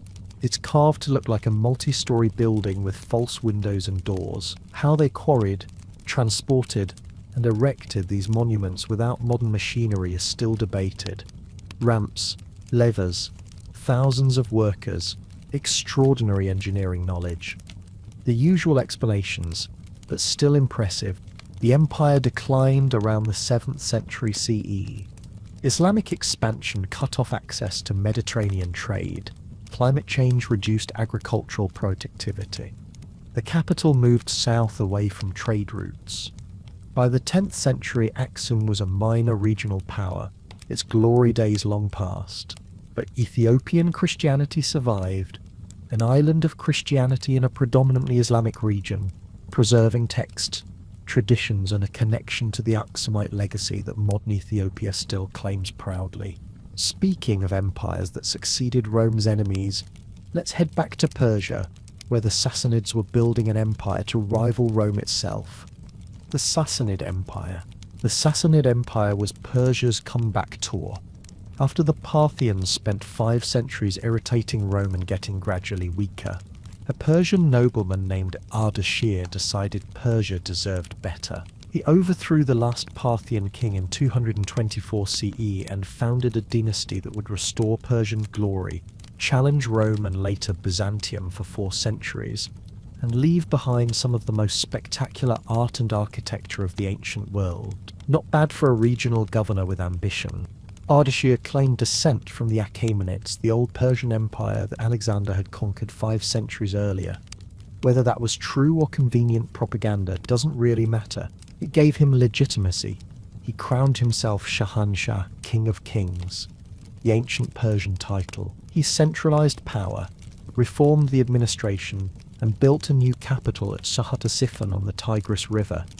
The palace there featured the largest single-span vault in the world at the time, a massive brick arch that still stands today, open to the sky after the rest collapsed centuries ago. Engineering ambition at its finest. The Sassanids were Zoroastrian, worshipping Ahura Mazda, the supreme god of light and truth. Fire temples dotted the empire, sacred flames tended by priests, symbols of divine presence. Zoroastrianism became the state religion, closely tied to royal authority. The king was chosen by Ahura Mazda himself, at least according to royal inscriptions. Church and state intertwined so completely they were basically the same thing. The empire constantly fought Rome, then Byzantium after Rome's western half collapsed. Border wars in Mesopotamia, Armenia, Syria, back and forth for centuries, neither side winning permanently. In 540 CE, Khosrow I signed a treaty with Byzantine Emperor Justinian, bringing peace. Khosrow used that peace to reform the empire. He reorganized the army, codified laws, patronized scholars, and translated Greek philosophical texts into Persian. His reign is considered the Sassanid Golden Age. Khosrow also fought the Huns, pressing from the north, and expanded trade with India and China. The Silk Road passed through Sassanid territory, and like every empire on that route, they profited enormously. Sassanid silver coins, beautifully detailed with the king's portrait, have been found as far away as Scandinavia and China. That's the kind of economic reach only trade empires achieve. Sassanid art was spectacular. Intricate metalwork, detailed rock reliefs carved into mountainsides showing kings receiving divine favor or defeating enemies. Silk textiles so fine they were luxury goods across 3 continents. Persian culture during this period influenced everyone. Byzantines, Arabs, Central Asians, Indians, everyone borrowed from Sassanid aesthetics. But the empire exhausted itself fighting Byzantium. A massive war from 602 to 628 CE devastated both empires. The Sassanids briefly conquered Syria, Egypt and Anatolia, but Byzantium counterattacked and pushed them back. Both empires were drained, weakened, vulnerable. Then came Islam. Arab armies exploded out of the Arabian Peninsula in the 630s. The Sassanids, exhausted from the Byzantine War, couldn't stop them. By 651 CE, the last Sassanid king was dead. The empire ended. Persia became part of the Islamic world, though Persian culture survived and profoundly shaped Islamic civilization. Speaking of golden ages, let's drift to India, where the Gupta Empire was presiding over achievements in mathematics, astronomy and art that still influence the world today. The Gupta Empire.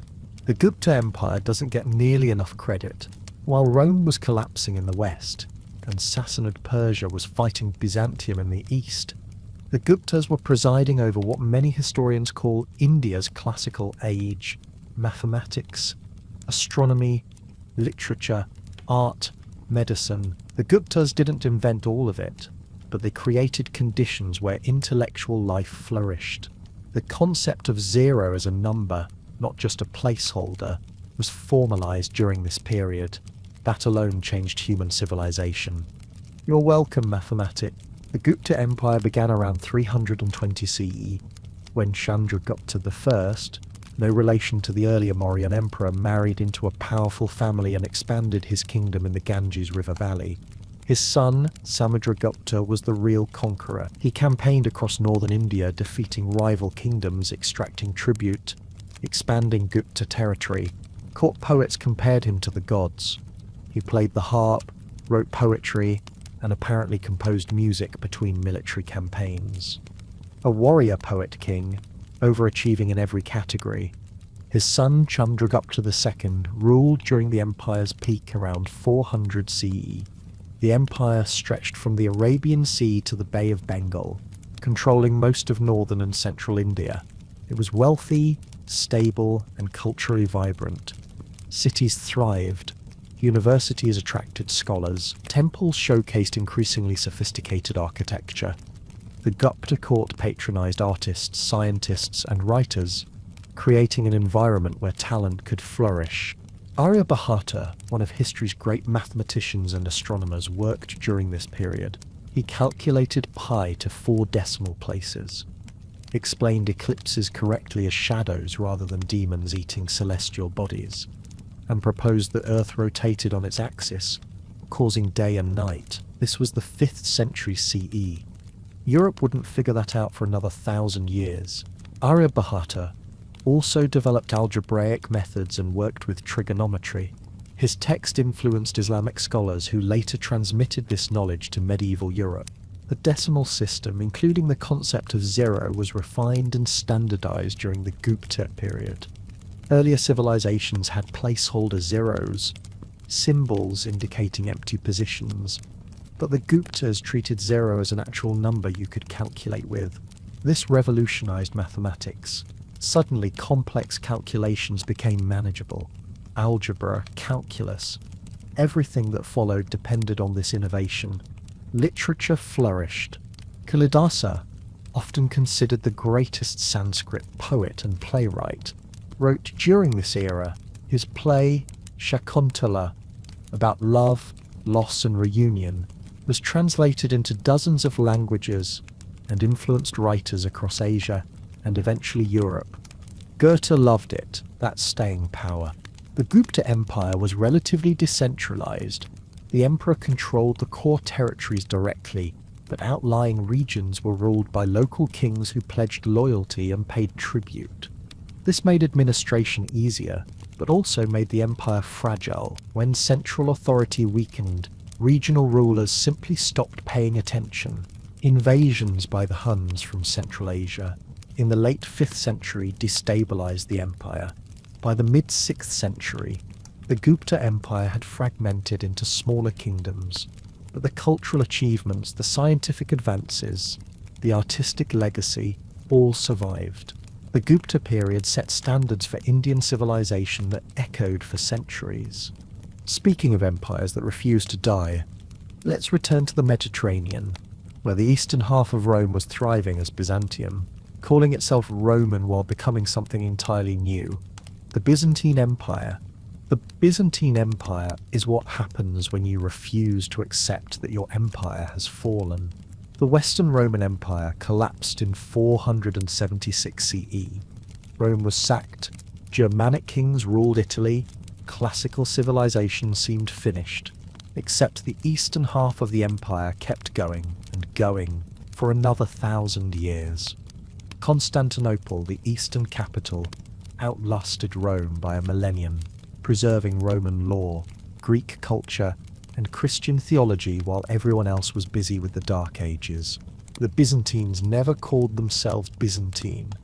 That's a modern term invented by historians centuries later. They called themselves Romans. Basileia Romaeon, the Roman Empire. Their emperor was the Roman emperor. Never mind that they spoke Greek, not Latin. Never mind that their culture was thoroughly Hellenized. They were Roman officially, stubbornly until the very end in 1453. The empire's greatest emperor was Justinian I, who ruled from 527 to 565 CE. He dreamed of reconquering the lost western territories, and briefly succeeded. His general Belisarius reconquered North Africa from the Vandals, then Italy from the Ostrogoths. For a moment, the Mediterranean was Roman again, but holding those territories proved impossible. They were too far away, too expensive to defend, constantly rebellious. After Justinian died, most of the western reconquests were gradually lost. Justinian's lasting legacy was law. He commissioned a complete codification of Roman law, collecting centuries of legal precedents, imperial edicts, and jurisprudence into a single organized system. The Corpus Juris Civilis, the body of civil law, it became the foundation for legal systems across Europe and influenced law codes worldwide. Modern civil law traces directly back to Justinian's project. He also built the Hagia Sophia, one of the most magnificent buildings ever constructed, a massive domed cathedral in Constantinople. Completed in 537 CE, the dome seems to float, suspended impossibly above the vast interior. Light pours through windows at the dome's base, creating an ethereal glow. When it was completed, Justinian reportedly said, "Solomon, I have surpassed you," comparing himself to the biblical king who built the first temple. Not humble, but possibly accurate. The Byzantine Empire faced constant threats. Persians from the east, Slavs and Bulgars from the north, Arabs after the rise of Islam. Constantinople itself was besieged multiple times, but its massive walls built by Emperor Theodosius II held firm. The city fell only twice, once to Crusaders in 1204, a betrayal that weakened the empire fatally, and finally to the Ottoman Turks in 1453. The Byzantines preserved classical knowledge through the Middle Ages. Greek manuscripts, Roman legal texts, scientific treatises, all copied and maintained in Byzantine libraries. When those texts reached Western Europe during the Renaissance, they helped spark an intellectual revolution. Byzantium kept the lights on while Europe stumbled through darkness. Speaking of empires rising in unexpected places, let's head across the Atlantic, or rather let's talk about Teotihuacan, the mysterious city in central Mexico that dominated Mesoamerica for centuries. The Teotihuacan Empire. Nobody knows what the people of Teotihuacan called themselves. Nobody knows what language they spoke. Nobody knows exactly how their government worked, or why the city was eventually abandoned. What we do know is that Teotihuacan was the largest city in the Americas for over 5 centuries, and one of the largest cities in the world at its peak, with maybe 125,000 people living there. When the Aztecs found the ruins centuries later, they named it Teotihuacan, the place where the gods were created, assuming only gods could have built something so massive. Teotihuacan rose around 100 CE in the Valley of Mexico, about 30 miles northeast of modern Mexico City. The city was planned from the beginning, laid out on a precise grid aligned with astronomical observations. The main avenue, called the Avenue of the Dead by the Aztecs, runs north-south for over a mile, lined with pyramids, platforms and residential compounds. At the northern end stands the Pyramid of the Moon. Further south, the Pyramid of the Sun, one of the largest pyramids in the world, over 200 feet tall, containing about 1 million cubic yards of material. Building it required organization, resources, and a labor force numbering in the thousands. The city's influence spread across Mesoamerica. Teotihuacan-style pottery, architecture, and art appear in sites hundreds of miles away. They didn't conquer through military force alone, if at all. Trade, cultural prestige, religious authority, maybe marriage alliances. Teotihuacan became the center of a network connecting distant regions, facilitating exchange of obsidian, jade, cacao, feathers, and ideas. Obsidian was particularly important. Teotihuacan controlled obsidian sources nearby, volcanic glass that could be worked into incredibly sharp blades, tools, and weapons. Obsidian from Teotihuacan has been found across Mesoamerica, suggesting extensive trade networks radiating from the city. Control of this resource gave them economic power. The city was cosmopolitan. Archaeologists have identified distinct neighborhoods housing people from different regions, maybe traders, craftspeople, or diplomats. The Zapotec Quarter, a Mayan quarter, foreigners living in the city, contributing to its economy, participating in its culture, immigration policy through urban planning. Religion was central. The Temple of the Feathered Serpent, decorated with massive serpent heads and other deities, suggests a complex mythology. Human sacrifice was practiced. Burials beneath the temple show evidence of ritual killings, but the scale seems smaller than later Aztec practices. Still unsettling, but context matters. Then, around 700 to 750 CE, Teotihuacan declined rapidly. The city center was burned, possibly deliberately.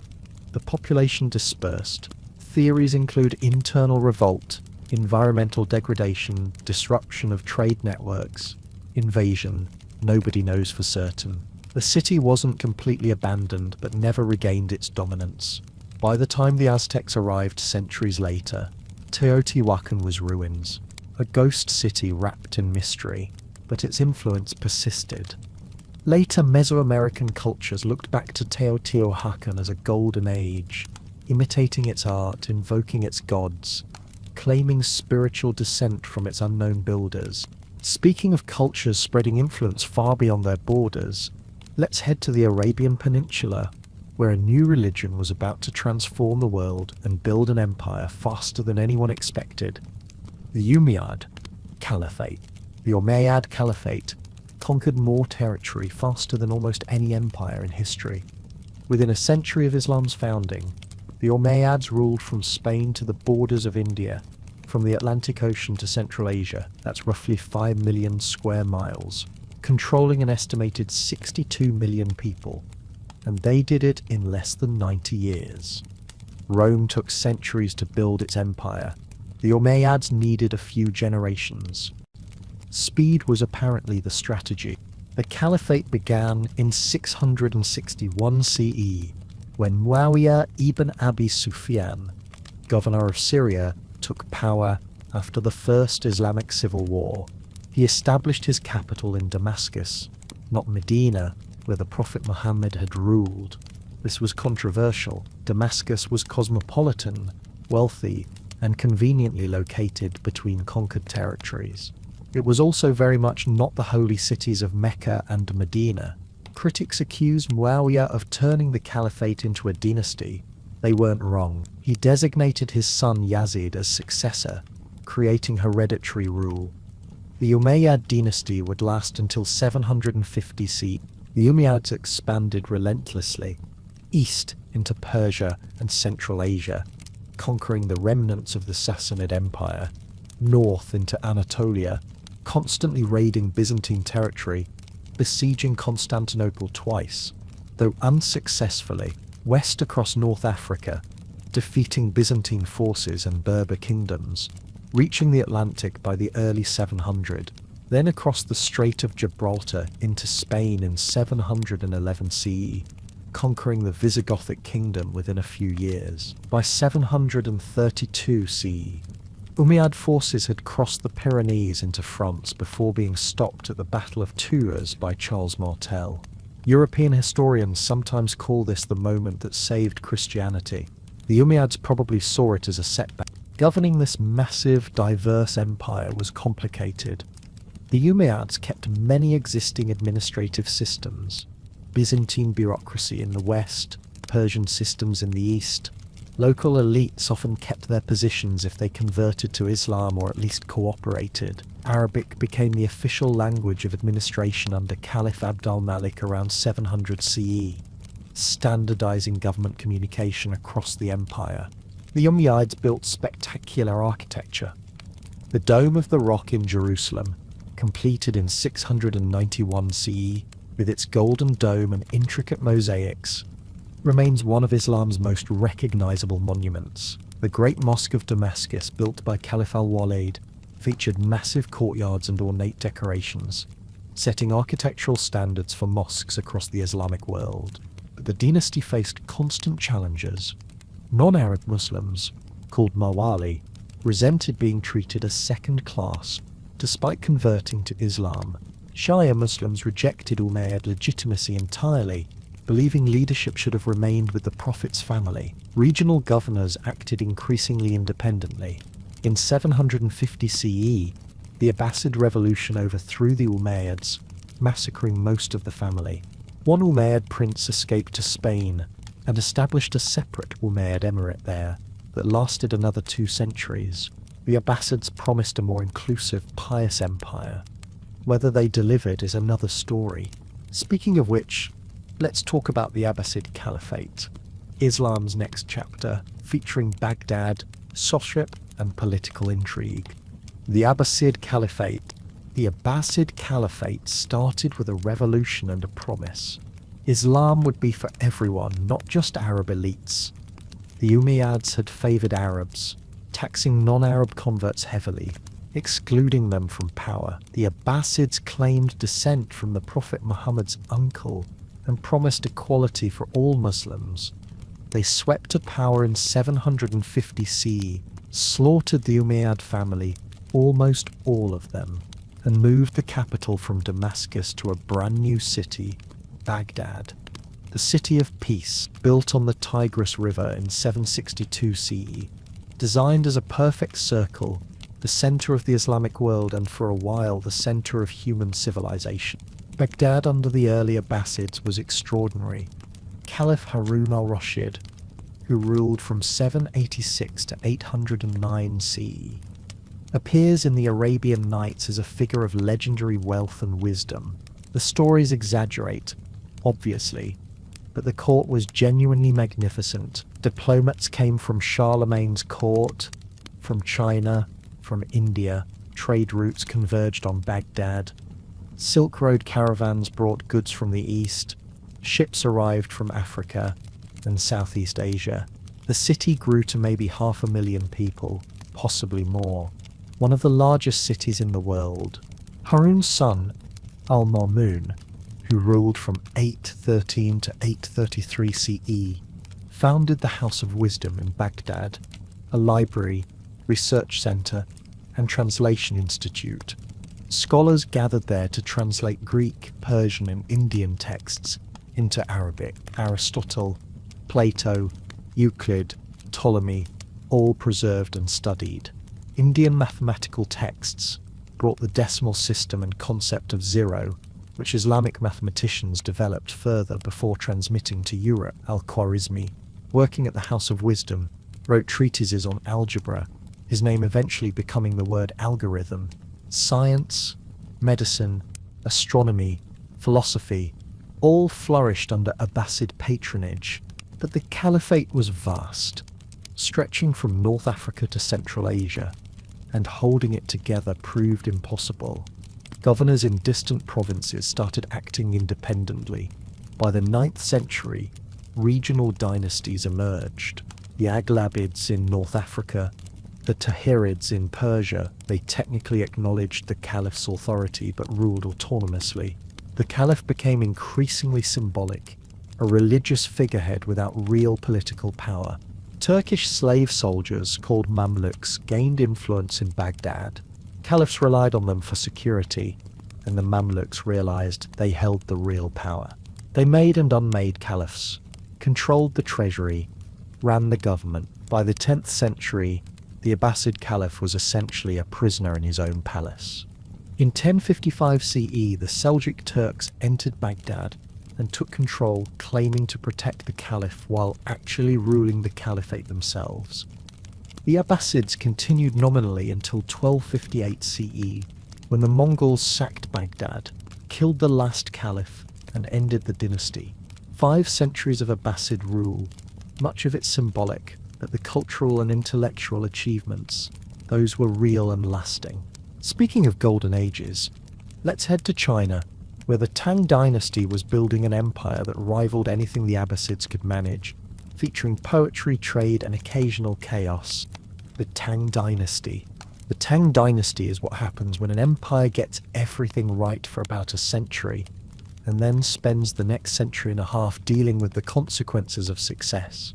At its peak, Tang China was the largest, wealthiest, most cosmopolitan empire in the world. Chang'an, the capital, had over 1 million people, with neighborhoods for foreign merchants, Buddhist temples, Zoroastrian fire temples, Nestorian Christian churches.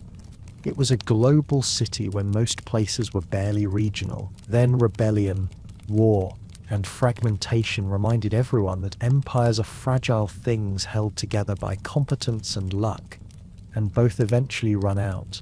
The Tang Dynasty began in 618 CE when Li Yuan, a general, seized power during the chaos following the collapse of the Sui dynasty. His son, Emperor Taizong, who ruled from 626 to 649 CE, stabilized the empire and expanded it aggressively. He conquered the Eastern Turks, pushed into Central Asia, extended Chinese influence along the Silk Road. He reformed the bureaucracy, promoted talented officials based on merit through civil service examinations, and generally ruled competently. Later emperors would look back at Taizong's reign as the model. The Tang maintained the civil service exam system, testing candidates on Confucian classics. This created a literate administrative class, theoretically open to anyone who could pass. In practice, wealthy families had advantages, tutors and time to study, but it was better than pure aristocracy. Officials earned positions through knowledge, not just birth. Competence mattered. Tang China was rich. Agriculture thrived with new rice strains and improved irrigation. Trade flourished along the Silk Road. Chinese silk, porcelain, and tea flowed west. Horses, glassware, spices, and ideas came east. Chang'an's markets sold goods from Persia, India, Southeast Asia, even Rome. Foreign merchants settled permanently, forming communities, intermarrying. Cultural exchange went both ways. Buddhism peaked during the Tang. Monasteries accumulated wealth and land. Pilgrims traveled to India seeking sacred text. Xuanzang, a monk, journeyed to India in the 7th century, brought back Buddhist scriptures, and wrote detailed accounts of his travels. His journey inspired Journey to the West, one of China's great literary classics written centuries later but set during the Tang. Poetry flourished. Li Bai and Du Fu, Tang poets are still considered among China's greatest. Their verses about nature, friendship, loss, and wine captured the Tang spirit. Educated people memorized poetry, wrote poetry, exchanged poetry.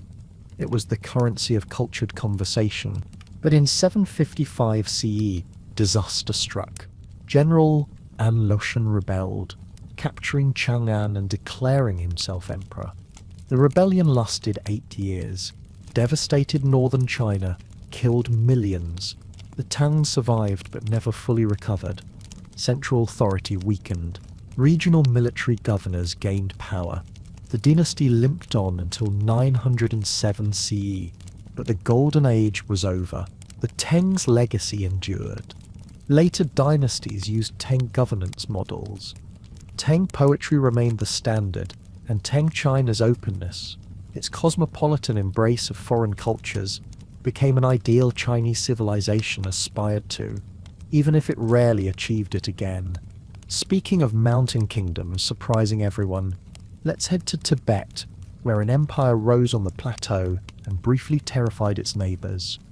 The Tibetan Empire. Tibet is known for monasteries, mountains, and the Dalai Lama, peaceful, spiritual, remote.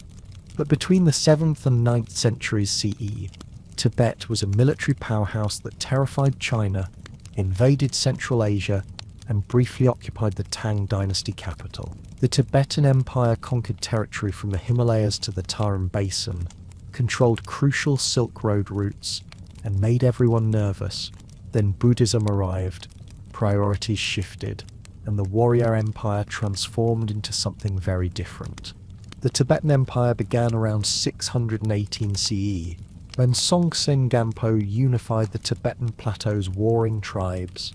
He established a capital at Lhasa, married princesses from both Tang China and Nepal to secure alliances, and created a Tibetan script based on Indian models. Before Song Gampo, Tibetans had no writing system. He commissioned scholars to develop one, allowing Tibetan to be written, laws codified, and history recorded. Civilization needs paperwork. Song Gampo also introduced Buddhism to Tibet, though it competed with the indigenous Bun religion for centuries. His Chinese and Nepali wives were both Buddhist, bringing texts, teachers and statues. Buddhism slowly spread among the aristocracy, though ordinary Tibetans mostly stuck with traditional practices. Religious transformation takes time. The empire expanded aggressively under later rulers. They pushed into Central Asia, conquering the Tarim Basin and controlling Silk Road cities. They invaded Tang China repeatedly, exploiting the chaos of the An Lushan rebellion. In 763 CE, Tibetan forces actually captured Chang'an, the Tang capital, holding it briefly before withdrawing. Imagine the shock. The greatest empire in the world, occupied by mountain tribesmen most people barely knew existed. Tibet and Tang China fought for decades over control of Central Asian territories. The Tibetans often won. They allied with the Uyghurs, Arabs, and others against Tang interests. By the late 8th century, Tibet controlled more Central Asian territory than China did. The high-altitude plateau bred tough soldiers and hardy horses. Tibetan cavalry was formidable. The empire's peak came under King Trisong Detsen, who ruled from 755 to 797 CE. He promoted Buddhism actively, inviting Indian Buddhist masters to Tibet, founding monasteries, sponsoring translations of Buddhist texts. Samye Monastery, Tibet's first, was built during his reign. Buddhism began displacing Bon as the dominant religion, though not without resistance from traditionalists who saw it as foreign interference. But the empire was overextended. Constant warfare drained resources.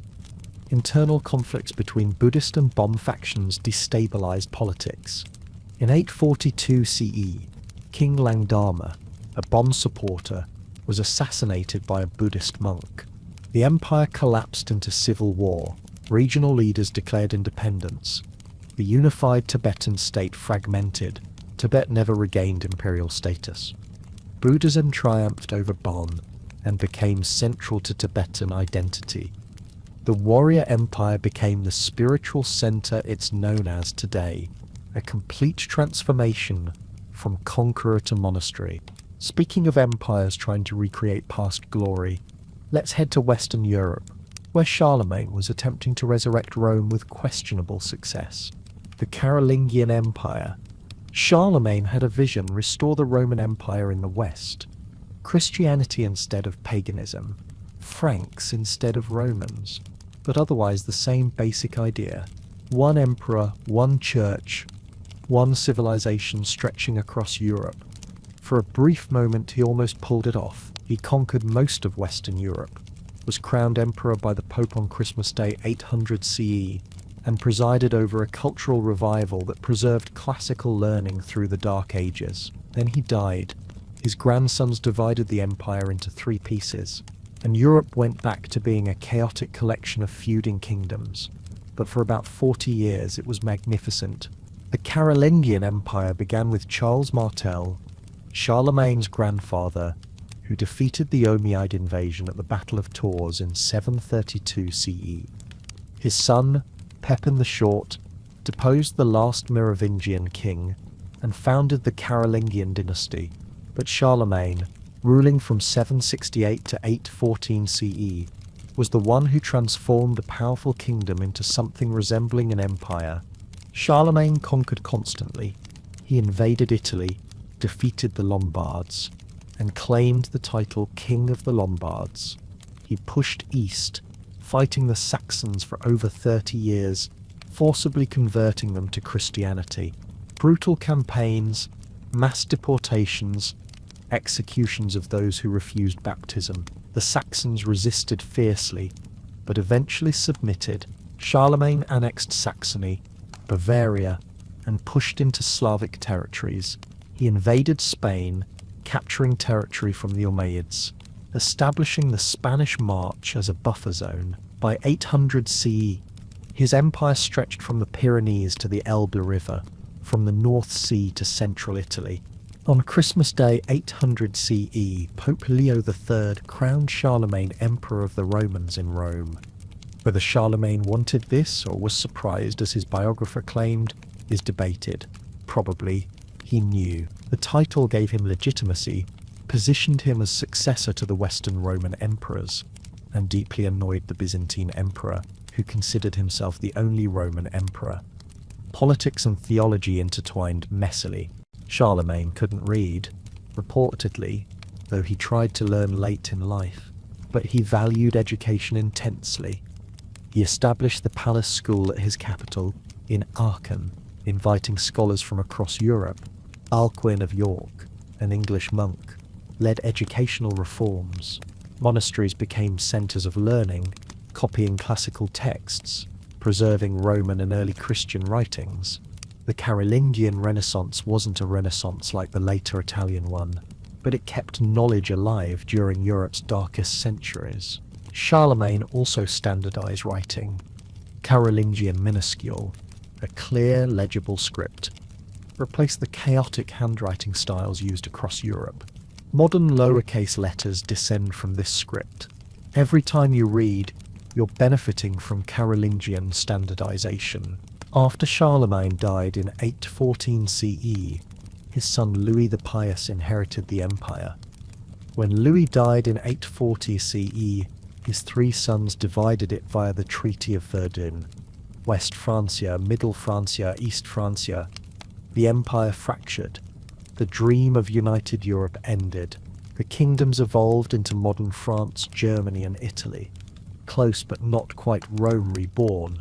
Speaking of maritime empires, let's sail to Southeast Asia, where the Srivijaya Empire controlled sea routes and made a fortune taxing ships. The Srivijaya Empire. Most empires are built on land. Armies march, conquer territory, establish borders. Srivijaya did something different. They controlled the sea. Specifically, they controlled the Strait of Malacca, the narrow waterway between Sumatra and the Malay Peninsula, the main route connecting the Indian Ocean and the South China Sea. Every merchant ship travelling between India and China passed through Srivijayan waters. Every ship paid tolls or faced pirates, often Srivijayan pirates. It was a protection racket elevated to imperial policy, and it worked brilliantly for over 6 centuries. Srivijaya rose around the 7th century CE on the island of Sumatra, probably near modern Palembang. The exact location of the capital is still debated, because maritime empires leave fewer ruins than land-based ones. Cities built on stilts over water, wooden structures, tend to rot and disappear, but Chinese records mention Srivijaya frequently, describing a wealthy, powerful kingdom controlling trade routes and spreading Buddhism across Southeast Asia. The empire's genius was strategic geography. The Strait of Malacca was unavoidable. Ships couldn't bypass it without adding weeks to their journey. Srivijaya positioned naval forces throughout the strait, in harbours and islands, demanding payment from passing vessels. Comply and you sailed safely, refuse and you risked attack. Simple, effective, profitable. Srivijaya also built a thalassocracy, a sea-based empire. They didn't conquer large inland territories. They controlled ports, coastlines, and islands, tributary states along the Malay Peninsula and Sumatra's coast. Acknowledged Srivijayan authority, paid tribute, and participated in the trade network. The empire was more commercial alliance than territorial conquest.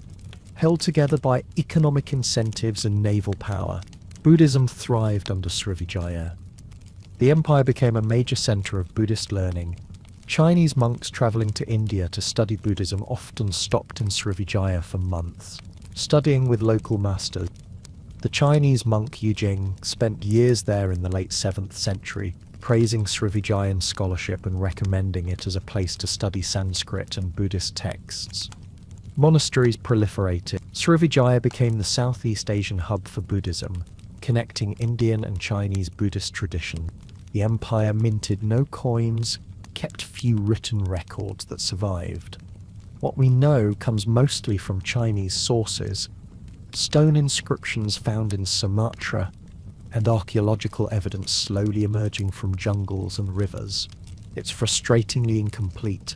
Umayyad Empire, lasting over 600 years, and we're still piecing together basic facts about how it functioned.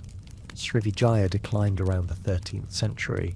The Chola Empire from southern India raided Srivijayan ports in the 11th century, weakening it.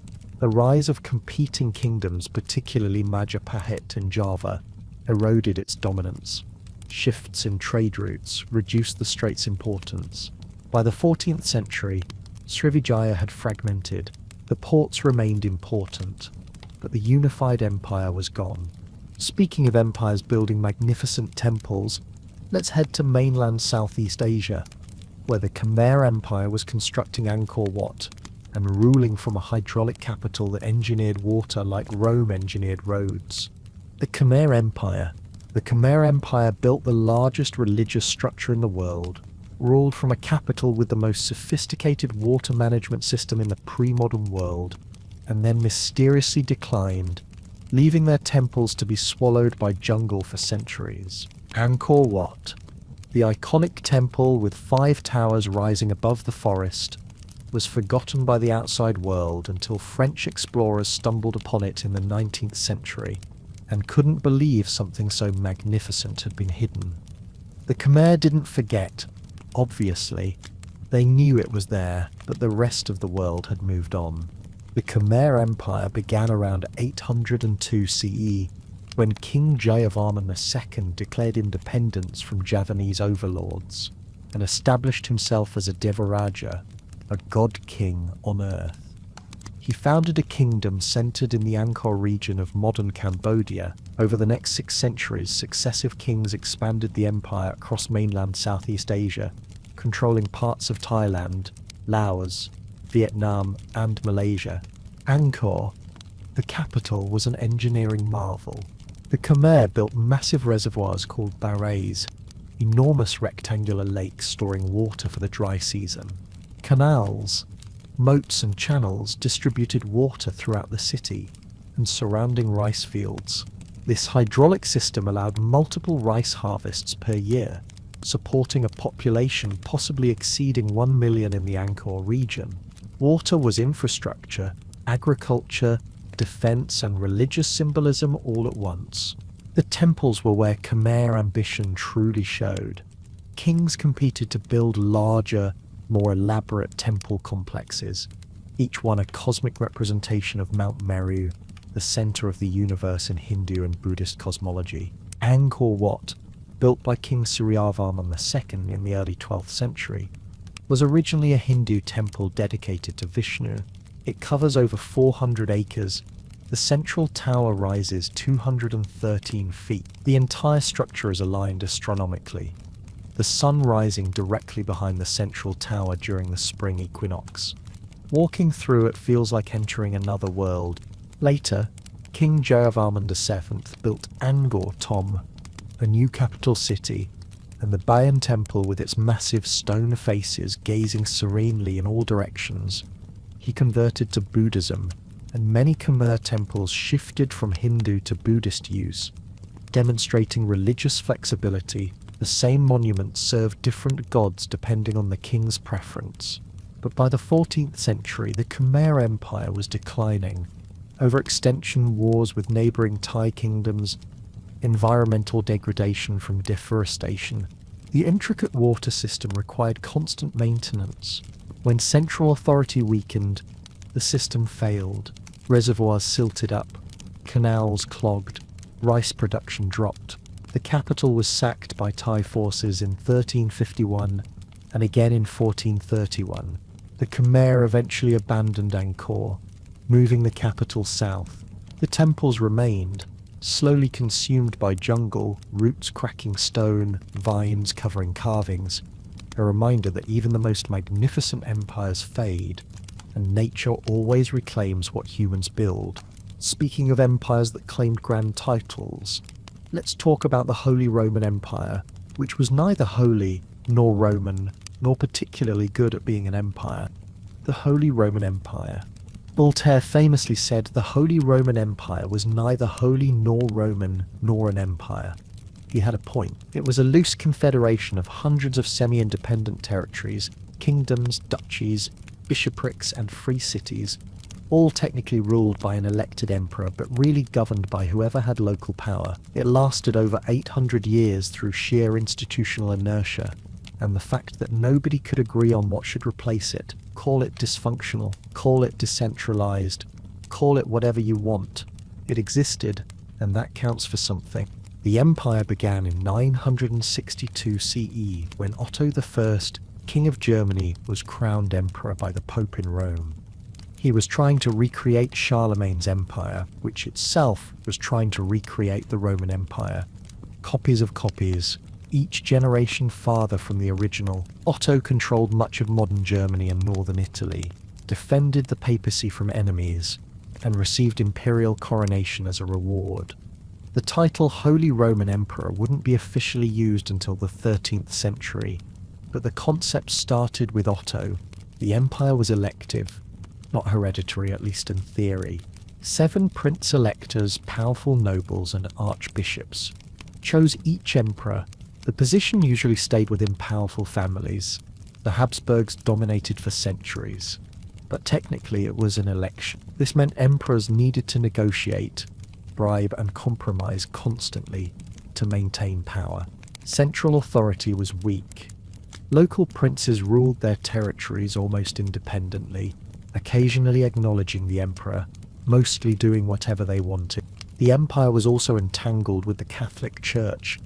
Emperors were crowned by popes, claimed authority from God, and theoretically protected Christianity. But emperors and popes fought constantly over who had ultimate authority. The investiture controversy, an 11th and 12th century conflict over who appointed bishops, resulted in emperors being excommunicated, popes fleeing Rome, armies marching back and forth across Italy. Theological disputes became military conflicts because everything was political.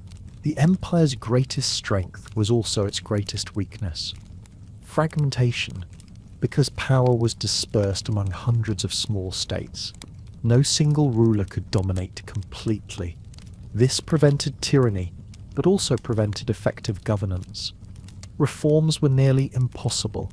Everyone had veto power. Progress happened slowly, if at all. Despite this chaos, the empire produced culture, learning, and trade. Cities like Nuremberg, Augsburg, and Frankfurt thrived as commercial centers. Universities were founded. The printing press was invented in the empire, in Mainz, by Johannes Gutenberg. The Protestant Reformation began there when Martin Luther challenged church authority in 1517. Religious wars followed, devastating but also reshaping European politics. The Holy Roman Empire finally ended in 1806, when Napoleon forced the last emperor Francis II to abdicate. After over 8 centuries, the empire dissolved. Germany wouldn't unify into a single nation until 1871. The empire's legacy is complicated, messy, and very German, a contradiction that somehow worked until it didn't. Speaking of China's golden ages, let's talk about the Song Dynasty, which prioritized culture and commerce over military conquest, and paid the price eventually. The Song Dynasty. The Song Dynasty proved you can be culturally sophisticated, economically advanced, technologically innovative, and still get conquered because your military is outmatched. The Song ruled China for over 30 centuries, presiding over what many historians consider Chinese civilization's peak: gunpowder, printing, paper money, great art, philosophy, and a thriving merchant class. Then the Mongols showed up and demonstrated that all the poetry and porcelain in the world doesn't stop horse archers. The Song Dynasty began in 960 CE when Zhao Kongyin, a military general, seized power and became Emperor Taizu. He reunified much of China after the chaotic 5 dynasties and 10 kingdoms period. But Taizu was smart. He'd taken power through military coup, so he made sure future generals couldn't do the same. He weakened military power, promoted civilian bureaucrats, and emphasized Confucian learning over warrior culture. This created stability but also made Song armies less effective. Trade-offs. The Song never controlled all the territory previous dynasties had. Northern regions remained in the hands of the Khitan Lao dynasty, then the Jurchen Qin dynasty. The Song paid tribute to these northern neighbors to avoid war. Humiliating, expensive, but it brought peace and allowed the economy to flourish. Song China became the richest, most urbanized society in the world. Cities like Kaifeng and later Hangzhou had over 1 million residents. Markets sold goods from across Asia. A middle class emerged. Merchants and artisans growing wealthy from commerce. Technology advanced rapidly. Gunpowder weapons developed during the Song, initially fire lances and bombs, later cannons and rockets. Movable type printing was invented, allowing books to be mass-produced. Paper money appeared, first as promissory notes, then as government-issued currency. The Song government was the first to print money, centuries before Europe tried it. Predictably, they also experienced inflation when they printed too much. Art and philosophy thrived. Landscape painting reached extraordinary heights. Song porcelain, especially Celadon with its distinctive green glaze, was exported across Asia and became a luxury good everywhere. Neo-Confucianism, a philosophical movement synthesizing Confucian, Buddhist and Taoist ideas, emerged and shaped Chinese thought for centuries, but military weakness was a persistent problem. The Qin Dynasty conquered northern China in 1127, forcing the Song to retreat south. The southern Song Dynasty, 1127 to 1279 CE, was even wealthier, even more cultured, but controlled less territory. Then the Mongols arrived. They conquered the Qin first, then turned on the Song. The Song resisted for decades but couldn't match Mongol military prowess. In 1279 CE, the last Song emperor, a child, drowned when his fleet was defeated. The Song ended. The Mongol Yuan dynasty began. The Song's legacy endured. Their cultural achievements, technological innovations, and administrative systems influenced later dynasties. They proved civilization and culture matter, even if they don't always prevent conquest. Speaking of empires that challenged established powers, let's talk about the Fatimid Caliphate, the Shia Muslim dynasty that claimed the caliphate for themselves and built Cairo. The Fatimid Caliphate. The Fatimid Caliphate was Islam's great rival dynasty. While the Abbasids ruled from Baghdad, claiming legitimacy as descendants of the Prophet's uncle, the Fatimids ruled from Cairo, claiming descent from the Prophet's daughter Fatima. Two caliphates, two interpretations of Islam, Sunni versus Shia, competing for authority over the Muslim world. The Fatimids never defeated the Abbasids completely, but they carved out an empire across North Africa, Egypt, and the Levant, built one of the great cities of the medieval world, and presided over a golden age of learning and tolerance that's often overlooked. The Fatimids began in North Africa around 909 CE, when the Ismaili Shia community proclaimed their leader, Ubayd Allah al-Mahdi, as caliph. He claimed descent from Ali and Fatima, making him, in Shia belief, the rightful leader of Islam. The Abbasids disagreed. Everyone ignored the disagreement and started fighting. The Fatimids conquered territory across North Africa, establishing their capital at Mahdia in modern Tunisia. In 969 CE, the Fatimid general Johar conquered Egypt and founded a new capital, Al-Qahira, Cairo, the victorious. The city was planned from the beginning, designed to be grand, impressive, a statement of Fatimid power. Al-Azhar Mosque was built shortly after, initially a centre for Ismaili Shia learning. Today it's one of the most important Sunni institutions in the world. Irony has a sense of humour. Under Caliph al-Aziz and later al-Hakim, the Fatimid Caliphate reached its height. They controlled North Africa, Egypt, Sicily, the Levant, including Jerusalem, parts of Syria and the Hijaz, with the holy cities of Mecca and Medina. The Abbasid Caliphate's authority was challenged directly. Two caliphs, two interpretations, the Muslim world divided. Fatimid Egypt was wealthy and cosmopolitan. Trade flowed through Egyptian ports connecting the Mediterranean, Red Sea and Indian Ocean. Cairo became a major commercial centre. Jewish, Christian and Muslim communities coexisted relatively peacefully. The Fatimids generally practiced tolerance unusual for the time. Christians and Jews held government positions. Al-Hakim was an exception, erratic and sometimes persecutory, but most Fatimid rulers were pragmatic. Scholarship flourished. The Fatimids patronized scientists, philosophers, poets. The House of Knowledge in Cairo, established by Al-Hakim despite his other issues, rivaled Baghdad's House of Wisdom. Books were collected, translated, studied, medical advances, astronomical observations, mathematical developments, all supported by Fatimid patronage. But the caliphate weakened over time. Military commanders, often Turkish or Armenian, gained power. Viziers, prime ministers, became the real rulers while caliphs became figureheads. Crusaders captured Jerusalem in 1099, a devastating blow. Internal conflicts, economic troubles, and succession crises plagued the dynasty. In 1171 CE, Saladin, a Kurdish general serving the Fatimids, took power and abolished the caliphate. He restored Sunni Islam in Egypt, acknowledged the Abbasid Caliph, and founded the Ayyubid dynasty. The Fatimids ended after 2.5 centuries, but Cairo remained a lasting monument to their ambition. Speaking of Turkish empires rising to power, let's talk about the Ghaznavids, who conquered parts of India and spread Persian culture eastward. The Ghaznavid Empire.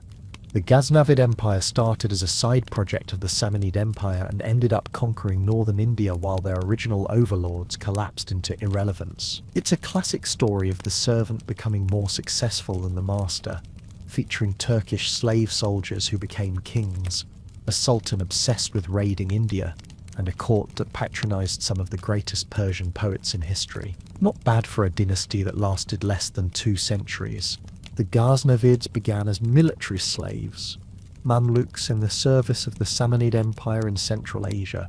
Alptigin, a Turkish slave general, was appointed governor of Ghazna, a city in modern Afghanistan, in 962 CE. When he lost a succession dispute, he declared independence rather than submit to the winning candidate. Bold move. His slave and successor Sabuktigin expanded the territory, raiding into northern India and establishing Ghaznavid power. Sabuktigin's son, Mahmud of Ghazna, was the dynasty's greatest ruler. He ruled from 998 to 1030 CE and became legendary for his 17 raids into India. Almost every year, Mahmud led armies across the passes into the Indian subcontinent, attacking wealthy Hindu kingdoms, looting temples, destroying idols, and returning with enormous wealth. The raids were justified as spreading Islam, but let's be honest, they were about treasure. Mahmud became fabulously rich, using the plunder to build Ghazna into a magnificent capital. Mahmud patronized culture lavishly. His court attracted poets, scholars, scientists. Ferdowsi, author of the Shahnameh, the Persian epic chronicling Iran's mythical and historical past, completed his masterwork under Mahmud's patronage. Though legend says Ferdowsi was disappointed with his payment and wrote satirical verses mocking Mahmud. Poets and kings always complicate. Al-Biruni, the great polymath who studied mathematics, astronomy and Indian culture, also worked at Mahmud's court, writing extensively about India after accompanying military campaigns. The Ghaznavids spread Persian culture and language eastward into India.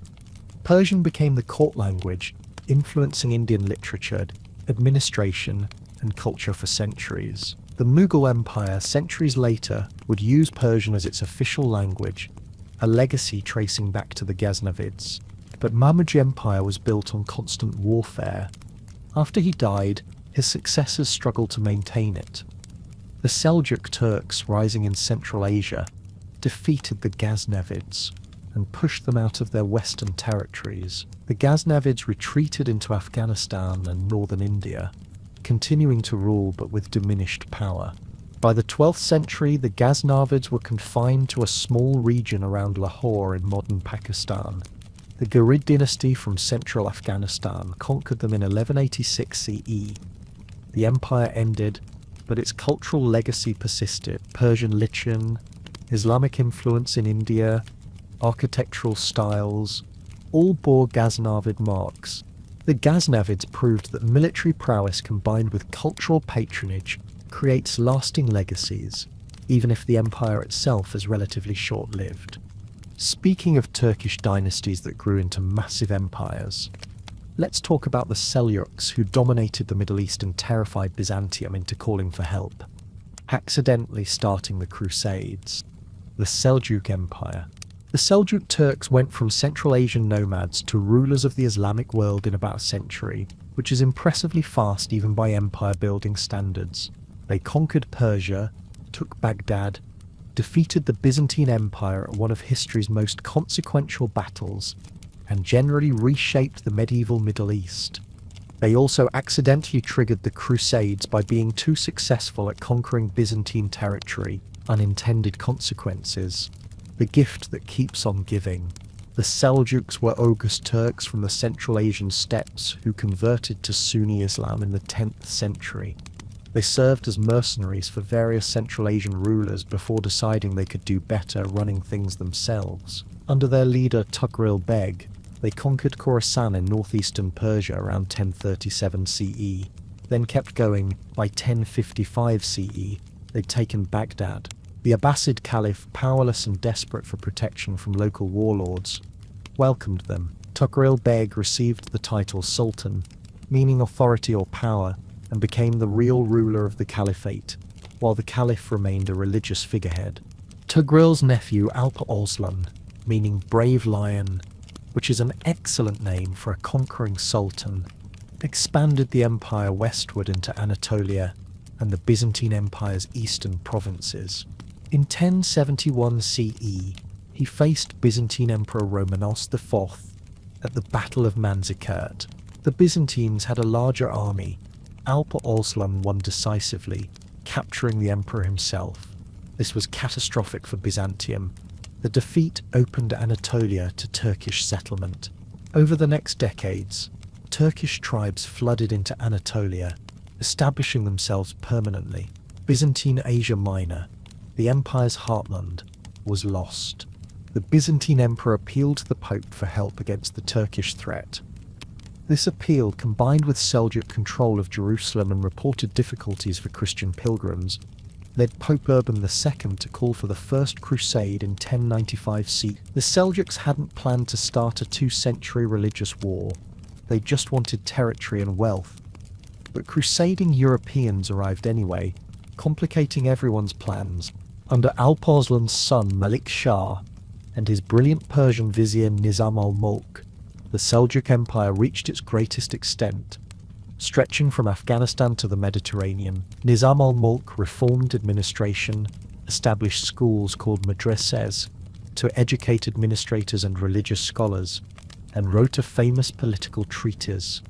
The empire thrived culturally and economically, but the Seljuk Empire fragmented after Malik Shah died in 1092 CE.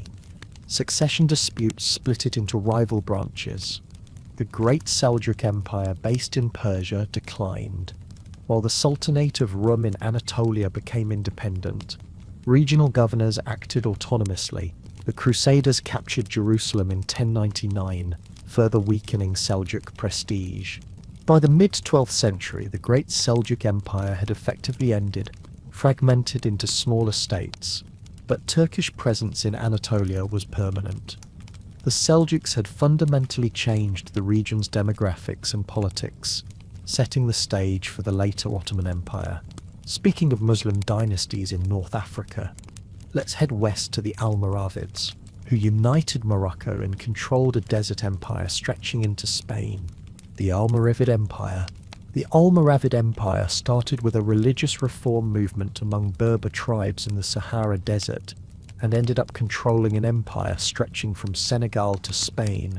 They were desert warriors who became kings, building an empire on trade routes, religious zeal, and military discipline.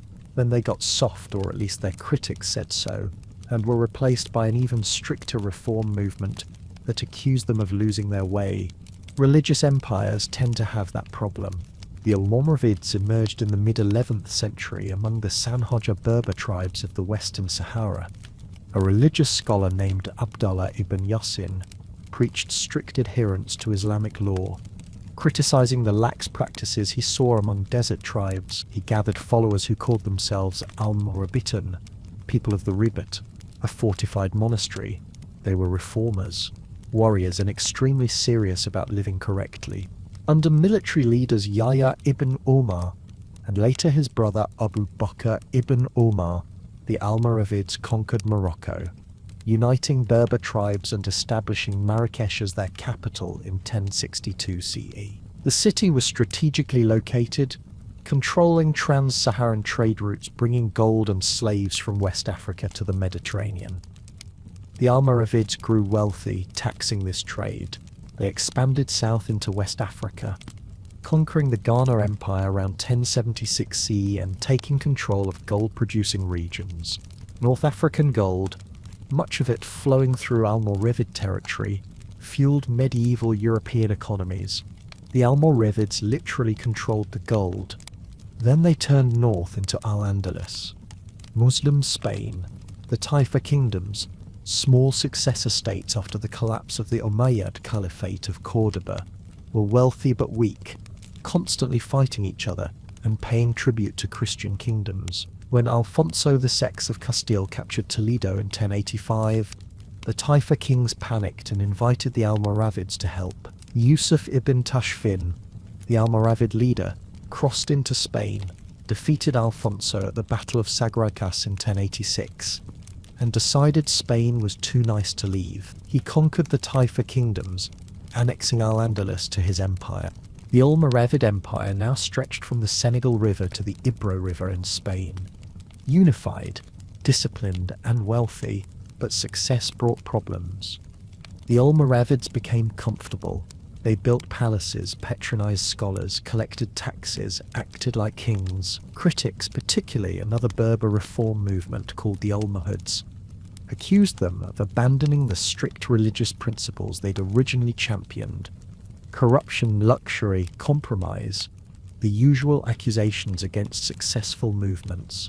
The Almohads, harsher and more militant, rose in the Atlas Mountains and attacked the Almoravids. By 1147 CE, they'd conquered Morocco. The Almoravids fled to Spain, where they held out briefly before collapsing completely. The Almoravid Empire lasted less than a century, replaced by another reform movement that would itself eventually face the same criticisms. Speaking of the Almohads, let's talk about them next. The stricter, more dogmatic successors who built an even larger empire and then repeated the cycle. The Almohad Caliphate. The Almohad Caliphate was founded on the principle that the Almoravids had become too soft, too compromising, too comfortable. The Almohads promised a return to pure Islam, strict theology, and moral discipline. They conquered the Almoravid Empire, built an even larger one stretching across North Africa and Spain, and then, predictably, became the comfortable establishment they'd originally opposed. History repeating itself with different names and slightly different architecture. The movement began with Ibn Tumart, a Berber religious scholar from the Atlas Mountains who studied in Baghdad and returned home around 1120 CE. Convinced that Islam needed purification, he preached strict monotheism, rejecting anthropomorphic descriptions of God, and criticized the Almoravids for theological laxity and moral corruption. He declared himself the Mahdi, the divinely guided one, destined to restore true Islam. His followers called themselves Al-Muwahhidin, the monotheists. Almohads in Spanish. Ibn Tumart died around 1130 CE without seeing his vision realized. His successor, Abd al-Mumin, was the military genius who actually built the empire. He spent 15 years conquering Morocco, defeating Almoravid armies, besieging cities, gradually grinding down resistance. Marrakesh fell in 1147 CE. The Almoravid dynasty ended. Abd al-Mumin declared himself caliph, not just sultan, claiming supreme religious and political authority. Bold, considering the Abbasid Caliph in Baghdad still technically held that title, but Baghdad was far away and couldn't do much about it. The Almohads expanded east across North Africa, conquering Tunisia and Libya by 1160 CE. They crossed into Spain, taking control of Al-Andalus from the remaining Almoravids and local rulers. At their peak, the Almohad Caliphate controlled all of North Africa west of Egypt and most of Muslim Spain, a massive empire united under one religious and political authority. Abd al-Mumin and his successors patronized architecture extensively. The Qutubiyya Mosque in Marrakesh, with its famous minaret, became a model for later Moroccan architecture. The Gelda in Seville, originally an Almohad minaret, still stands today. The Hassan Tower in Rabat, intended to be the world's largest minaret, was never completed, but its ambition remains visible in the massive stone base. But the Almohads faced constant military pressure. Christian kingdoms in Spain, Castile, Aragon, Portugal, pushed south in the Reconquista. In 1212 CE, the Almohads suffered a catastrophic defeat at the Battle of Las Navas de Tolosa, losing much of their army. Their control of Spain weakened rapidly. Christian forces captured Córdoba, Seville, and most major cities. By 1269, only Granada remained under Muslim rule. In North Africa, the Almohads faced rebellions and rival dynasties. The Marinids in Morocco, the Hafsids in Tunisia, the Zayenids in Algeria, all broke away.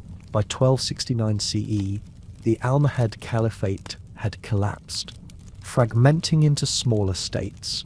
Another reform movement, another empire, another decline. The cycle continued. Speaking of European dynasties with vast territories, let's talk about the Angevin Empire, which stretched from Scotland to the Pyrenees. and lasted about 50 years before family drama tore it apart. The Angevin Empire. The Angevin Empire is what happens when medieval marriage politics work too well. Through inheritance, marriage, and a bit of conquest, the Plantagenet dynasty accumulated territories stretching from the Scottish border to the Pyrenees, controlling more of France than the French king. It was impressive, unwieldy, and lasted about 5 decades before family feuds, rebellions, and French kings chipped it apart. The Angevins proved you can own half of Western Europe and still lose most of it through spectacularly bad family dynamics. The empire began with Henry II, who became King of England in 1154 CE. He'd inherited Anjou, Normandy, and Maine from his father. Then he married Eleanor of Aquitaine, recently divorced from the French king, who brought with her the Duchy of Aquitaine, covering much of southwestern France. Add Brittany through political manoeuvring and England through inheritance, and suddenly Henry controlled a massive collection of territories. Not a unified empire, more like a personal union. Lands connected only because the same person owned them all. Henry was an energetic, capable ruler. He reformed English law, establishing systems that still influence Anglo-American legal traditions. He strengthened royal authority, built administration, spent his reign travelling constantly between his territories, governing, judging, fighting rebellions. He also famously clashed with Thomas Becket, the Archbishop of Canterbury, over church authority.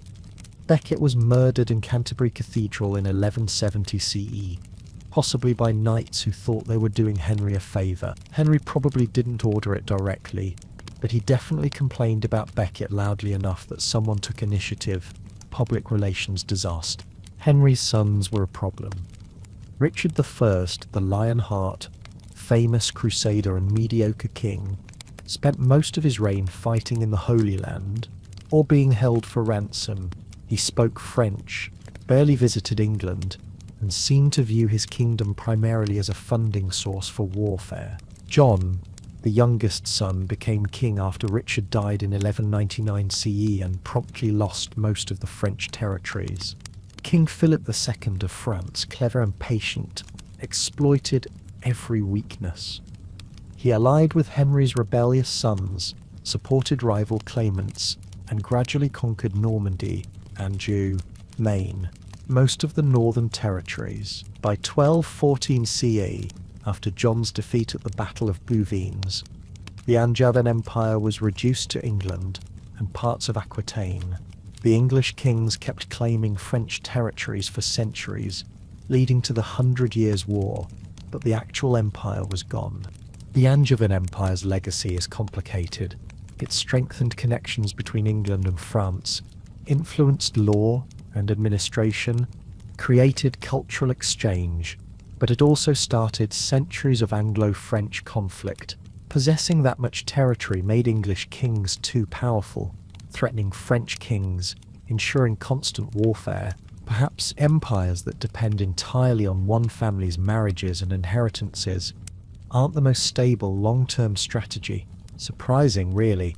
Speaking of Muslim dynasties responding to the Crusades, let's talk about the Ayyubids, founded by Saladin, who recaptured Jerusalem and became legendary on both sides of the conflict. The Ayyubid dynasty. Saladin is one of history's rare figures respected by both sides of a conflict. Muslims revered him as the champion who recaptured Jerusalem from the Crusaders. Christians, even while fighting him, admired his chivalry, mercy, and honor. He founded the Ayyubid dynasty, ruled Egypt and Syria, defeated multiple crusades, and became legendary for treating enemies with respect, rather than brutality. A refreshing change in an era where atrocities were standard military procedure. Saladin, properly Salah ad-Din Yusuf ibn Ayyub, was Kurdish, born in Tikrit, in modern Iraq, around 1137 CE. He rose through military service, eventually becoming vizier of the Fatimid Caliphate in Egypt. When the last Fatimid Caliph died in 1171 CE, Saladin abolished the Shia Caliphate, restored Sunni Islam, acknowledged the Abbasid Caliph in Baghdad, and declared himself Sultan. The Ayyubid dynasty began, named after his father Ayyub. Saladin unified Egypt and Syria under his rule, something no one had managed since the early Islamic conquests.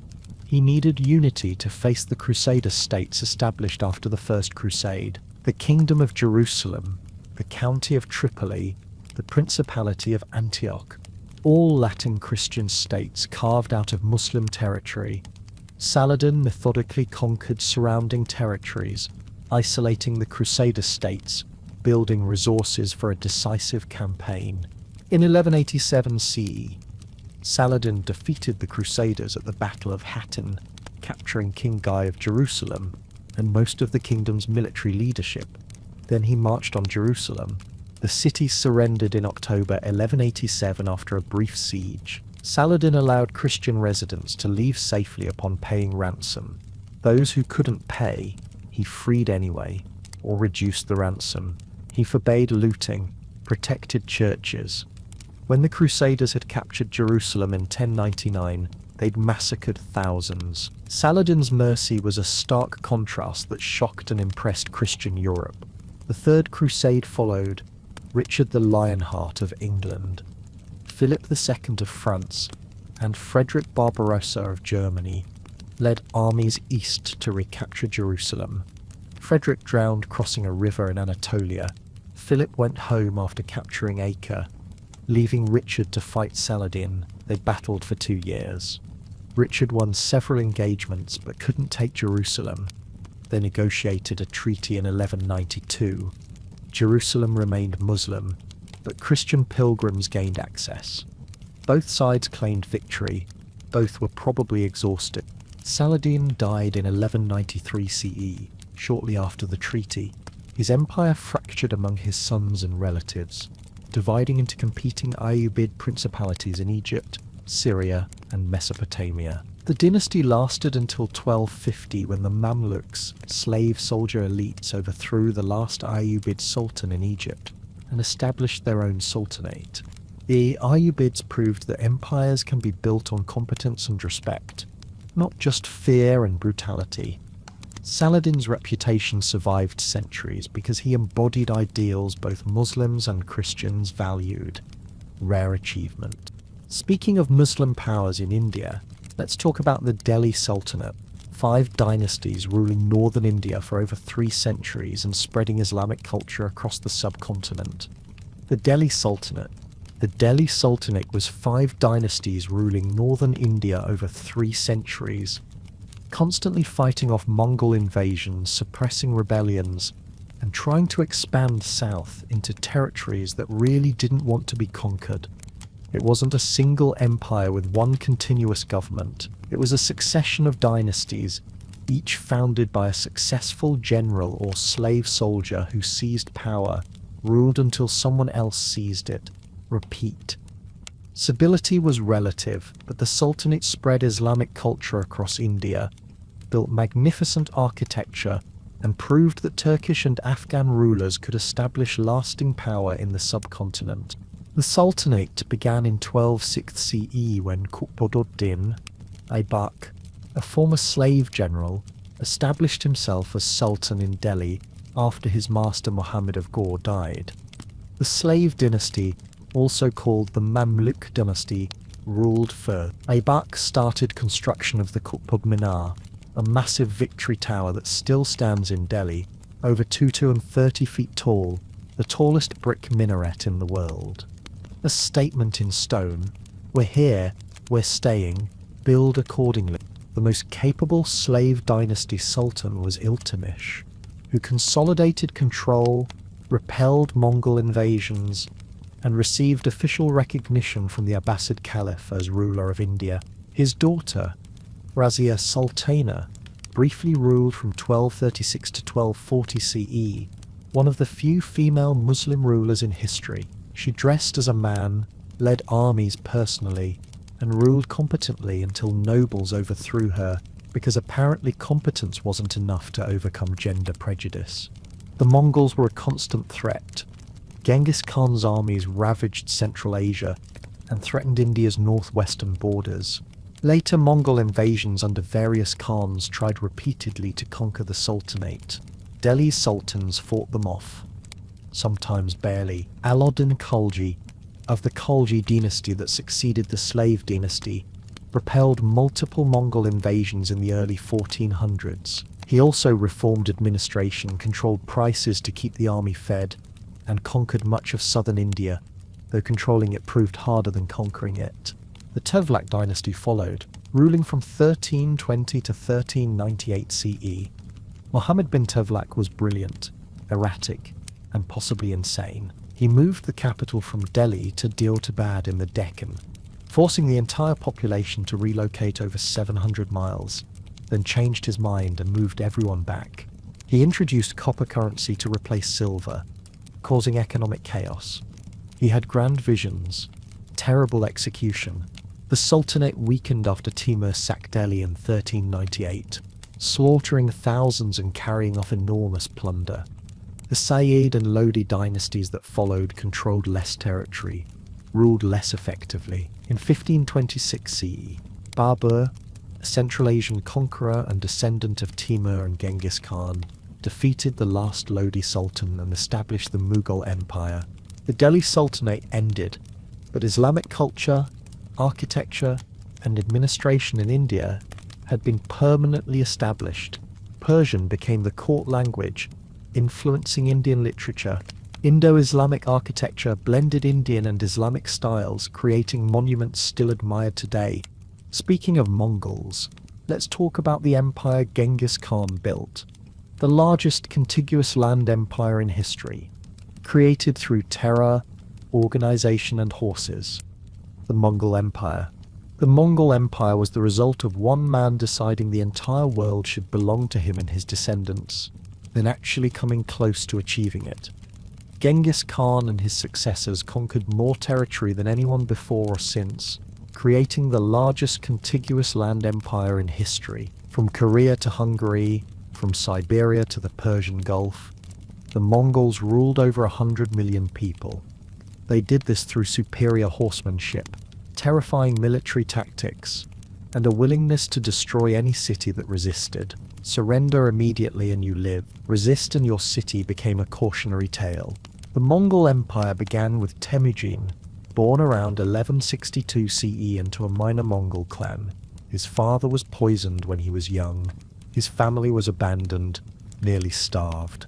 Temujin survived through determination, intelligence, and ruthlessness. He unified the Mongol tribes through warfare, alliances, and eliminating rivals. By 1206 CE, he'd been proclaimed Genghis Khan, universal ruler, by a council of Mongol chiefs. He was around 44 years old and just getting started. Genghis Khan reformed Mongol society.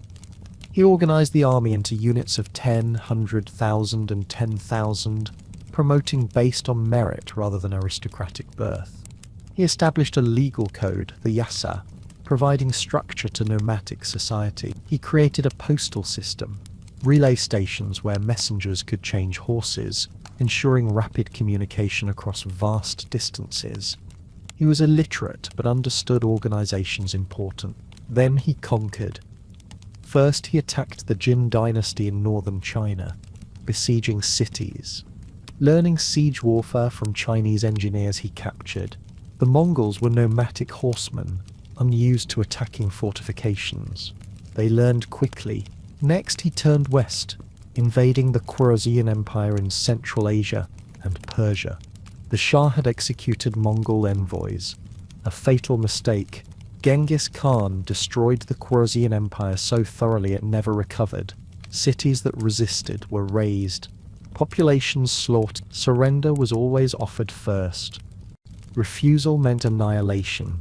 Genghis Khan died in 1227 CE, possibly from injuries after falling from his horse.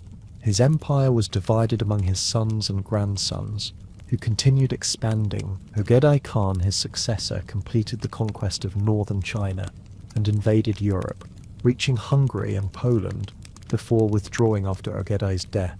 Mumkare Khan sent armies south into Song China and west toward the Middle East. Kublai Khan conquered the Song Dynasty, establishing the Yuan Dynasty in China. Hulagu Khan sacked Baghdad in 1258, ending the Abbasid Caliphate. At its peak around 1279 CE, the Mongol Empire covered over 9 million square miles, but it was already fragmenting. Kublai ruled China, the Golden Horde controlled Russia, the Ilkhanate held Persia, the Chagatai Khanate ruled Central Asia, separate entities acknowledging nominal unity, but acting independently. The Mongols proved that terror combined with organization could conquer the world. Whether you could hold it was another question. Speaking of the Mongol Empire's pieces, let's talk about the Yuan Dynasty, the Mongol conquest of China that tried to become Chinese but never quite fit. The Yuan Dynasty. The Yuan Dynasty was what happened when Mongol conquerors tried to rule China while staying Mongol. Kublai Khan wanted the wealth, prestige, and resources of Chinese civilization, but refused to fully adopt Chinese culture. He established a dynasty that lasted less than a century, built a spectacular capital, patronized arts, and facilitated trade across Asia. But the Yuan never quite convinced the Chinese population they were legitimate. Foreign conquerors pretending to be Chinese emperors. That's how many Chinese saw them. Eventually, rebellion proved them right. Kublai Khan, grandson of Genghis Khan, completed the conquest of the Song Dynasty in 1279 CE after decades of campaigning. The Mongols now ruled all of China for the first time. Kublai declared himself emperor, establishing the Yuan Dynasty. The name Yuan means origin or beginning, suggesting a fresh start. He moved the capital from Karakoram in Mongolia to Dadu, near modern Beijing, building a new city designed to impress. Kublai tried balancing Mongol and Chinese identities. He used Chinese governmental structures, appointed Chinese officials, and performed rituals expected of Chinese emperors. But he kept Mongols in the highest positions, maintained Mongol military dominance, and preserved Mongol customs at court, a hybrid system that satisfied nobody completely. The Yuan divided society into 4 classes. Mongols on top, obviously. Then Semu, foreign allies including Central Asians and Europeans. Third were the Han Chinese from northern China. Lowest were the former Song Chinese from the south. The last conquered and least trusted. This ethnic hierarchy bred resentment. Chinese scholars traditionally respected found themselves excluded from power or forced to serve foreign rulers. Many withdrew from public life writing poetry, painting, nurturing grievances. But the Yuan connected east and west like never before.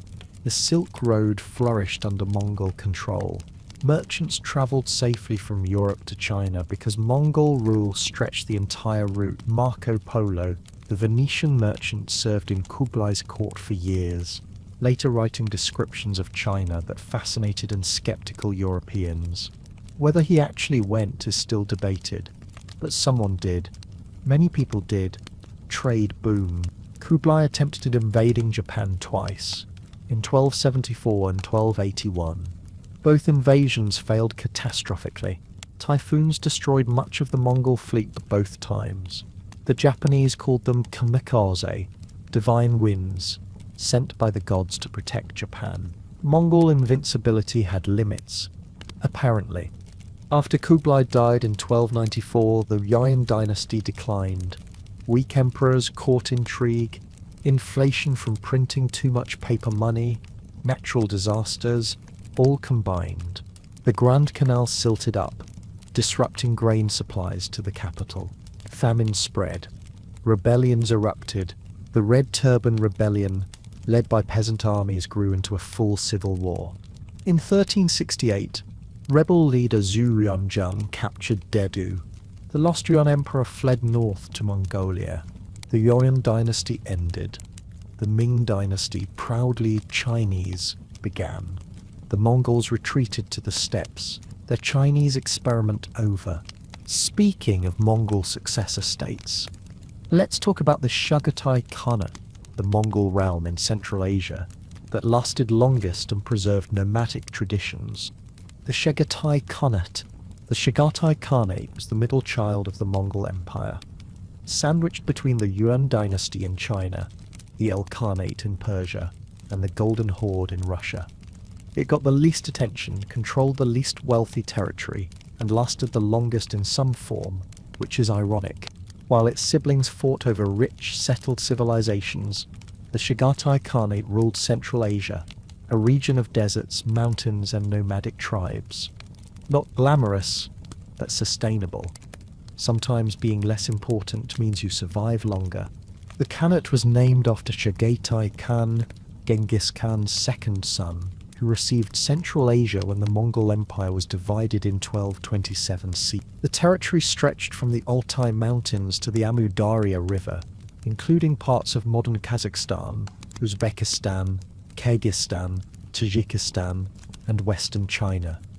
Importantly, it included the Silk Road cities of Samarkand, Bukhara, and Kashgar. Trade routes meant wealth, even in a relatively poor region. The Chagatai Khanate stayed more traditionally Mongol than other successor states. While Kublai Khan adopted Chinese administration and the Ilkhans converted to Islam and embraced Persian culture, the Chagatai Khans remained nomadic steppe warriors for longer. They moved with their herds, lived in yurts, maintained Mongol customs. The settled cities were taxed and governed, but the Khans themselves remained nomads at heart. Eventually, Islam spread among the Chagatai elite. By the mid-14th century, most Khans had converted, though this created tension. Nomadic Mongol traditions clashed with Islamic law. How do you reconcile steppe customs with Sharia? The Khanate split around 1340 CE into western and eastern portions. The western Chagatai Khanate, more Islamized and settled, centered on Transoxiana. The eastern portion, Mogulistan, remained more traditionally Mongol and nomadic. The western Khanate fragmented into smaller states ruled by local emirs. Timur, or Tamerlane, rose from this chaos in the late 1400s, claiming descent from Genghis Khan, though he probably wasn't. He conquered much of the former Chagatai territory, and far beyond, building his own empire based in Samarkand. After Timur's death, his descendants, the Timurids, ruled parts of Central Asia and later founded the Mughal Empire in India. The eastern Chagatai Khanate, Mogulistan, persisted longer. It remained a nomadic confederation, less centralized, harder to destroy because there was no single capital to capture. Various Khans ruled until the 17th century when the region was absorbed by the expanding Qin Dynasty and the Dzungar Khanate. The Chagatai Khanate never achieved the fame of its sibling empires. It didn't conquer China, Persia, or Russia, but it preserved the Mongol legacy, maintained Silk Road trade, and demonstrated that sometimes being the overlooked middle child has advantages. Less glory maybe, more survival, definitely. Speaking of empires built on gold, let's head to West Africa, where the Mali Empire controlled trans-Saharan trade and made Mansa Musa so rich his pilgrimage to Mecca caused inflation across the Mediterranean. The Mali Empire. The Mali Empire was so wealthy that when its emperor, Mansa Musa, went on pilgrimage to Mecca in 1324 CE, he brought so much gold that he accidentally crashed the economy of every region he passed through. He gave away gold so lavishly, distributed it so freely to the poor, spent it so extravagantly, that gold prices in Cairo, Medina, and Mecca plummeted. It took years for markets to recover. That's the kind of wealth that makes you legendary. Mansa Musa became famous across Africa, the Middle East, and Europe as the richest man alive. He probably was. The Mali Empire rose in West Africa around 1235 CE when Sundiata Keita unified Mandinka kingdoms and defeated the Soso king who'd oppressed the region. Sundiata became Mansa, emperor, establishing Mali's capital at Niamey. The empire grew rapidly, conquering territory across the Sahel and controlling the Niger River's goldfields and the trans-Saharan trade routes. Gold flowed north to the Mediterranean. Salt, copper, and goods came south. Mali taxed everything. West African gold was essential to medieval economies. European, North African, and Middle Eastern currencies depended on it. Mali controlled the source. Gold mines in Bambilk and Bire produced tons of gold annually. Merchants brought it to trading cities like Timbuktu, Gao, and Djenné, where caravans carried it across the Sahara to North Africa. The Mansa's wealth came from controlling this trade, taxing merchants and keeping tight control over gold production. Mansa Musa ruled from 1312 to 1337 CE and transformed Mali into a cultural and religious center. He was a devout Muslim who promoted Islamic scholarship. His pilgrimage to Mecca became legendary not just for the gold but for the entourage. Sources claim he traveled with 60,000 people, including 12,000 slaves, each carrying 4 pounds of gold. Exaggerated, probably. Still impressive, even if we halve it. Musa returned from pilgrimage with scholars, architects, and books. He built mosques across Mali. The Jingueriba Mosque in Timbuktu, designed by an Andalusian architect Musa, brought back, still stands. Timbuktu became a major center of Islamic learning. The Sankore University attracted scholars from across the Muslim world. Thousands of students studied theology, law, astronomy, mathematics. Manuscripts accumulated. Private libraries held tens of thousands of texts. But the Mali Empire declined in the 15th century. Succession disputes weakened central authority. The Songhai Empire, originally a vassal state, rebelled and conquered Timbuktu and Gao in 1468. The Tuareg nomads raided from the north. Portuguese exploration opened Atlantic trade routes, reducing trans-Saharan trade's importance. By the early 16th century, Mali was a minor regional power, but Mansa Musa's legacy persisted. He put West Africa on the world map.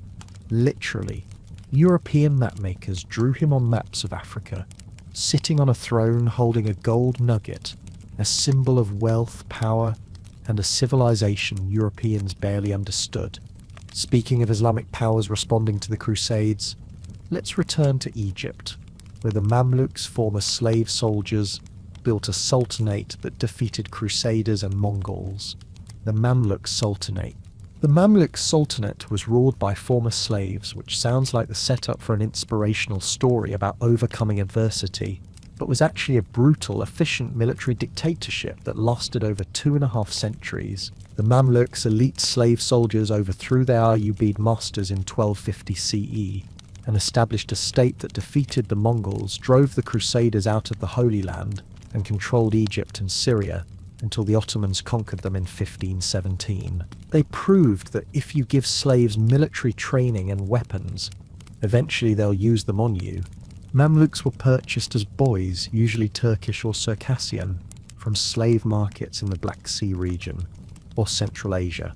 They were brought to Egypt, converted to Islam, and trained intensively in horsemanship, archery, and combat. They lived in barracks, isolated from Egyptian society, creating loyalty to their unit and commanders rather than to family or ethnicity. When their training finished, they were freed and became professional soldiers. But they remained Mamluks, a distinct military caste. The Ayyubid sultans relied heavily on Mamluk regiments. Too heavily in 1250 CE, when the Seventh Crusade invaded Egypt. The Mamluks defeated and captured King Louis IX of France.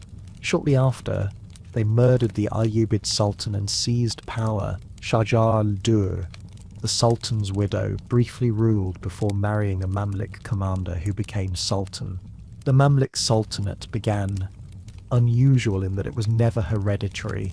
When a Sultan died, Mamluk emirs fought for succession.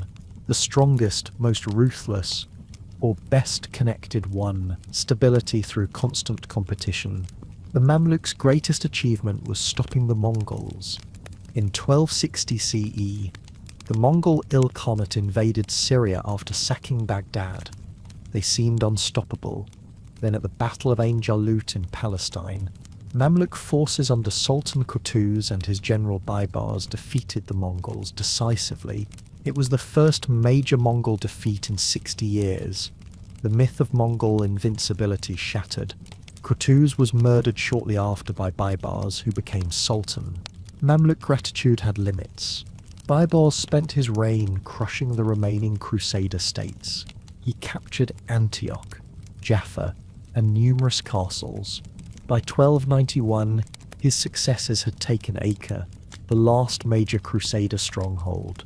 The Crusader states ended after 2 centuries. The Mamluks controlled the Levant completely. The Sultanate prospered from trade. Cairo became the major hub connecting Europe, Asia, and Africa. Spices from India and Southeast Asia flowed through Egypt to European markets. The Mamluks taxed this trade heavily. They built spectacular architecture, mosques, madrasas, hospitals, fortifications, Cairo's skyline filled with minarets and domes, many still standing today. But the Mamluks faced problems. Succession wars drained resources. The Black Death devastated Egypt in the mid-1400s. Portuguese exploration opened sea routes around Africa, bypassing Egypt, reducing trade revenue. In 1516 to 1517, the Ottoman Sultan Selim I invaded, defeated the Mamluks in several battles, and annexed Egypt. The Mamluk Sultanate ended, absorbed into the expanding Ottoman Empire. Speaking of Mongol successor states, let's talk about the Ilkhanate, the Mongol kingdom in Persia that converted to Islam and built a bridge between East and West. The Ilkhanate. The Ilkhanate was the Mongol Empire's Persian division, founded by Hulagu Khan, Genghis Khan's grandson, who conquered so much of the Middle East that he needed a kingdom to manage it all.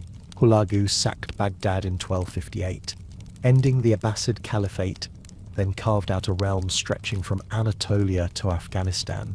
The Ilkhanate was initially as destructive as any Mongol conquest, but gradually something interesting happened. The Mongol rulers adopted Persian culture, converted to Islam, and became patrons of art, science, and architecture. Conquerors became the conquered, culturally speaking. Hulagu Khan arrived in the Middle East in 1253 with a massive Mongol army, tasked by his brother Menkai Khan with subduing Persia and whatever lay beyond. He destroyed the assassins, an Ismaili Shia sect controlling mountain fortresses. Then he turned on Baghdad. The Abbasid Caliph al-Mustasim refused to submit. Bad decision. In 1258, Hulagu's forces besieged and captured Baghdad, killing the Caliph and tens of thousands of residents. Libraries were destroyed, the House of Wisdom's texts thrown into the Tigris River, which reportedly ran black with ink. A cultural catastrophe. Hulagu pushed west into Syria, capturing Aleppo and Damascus.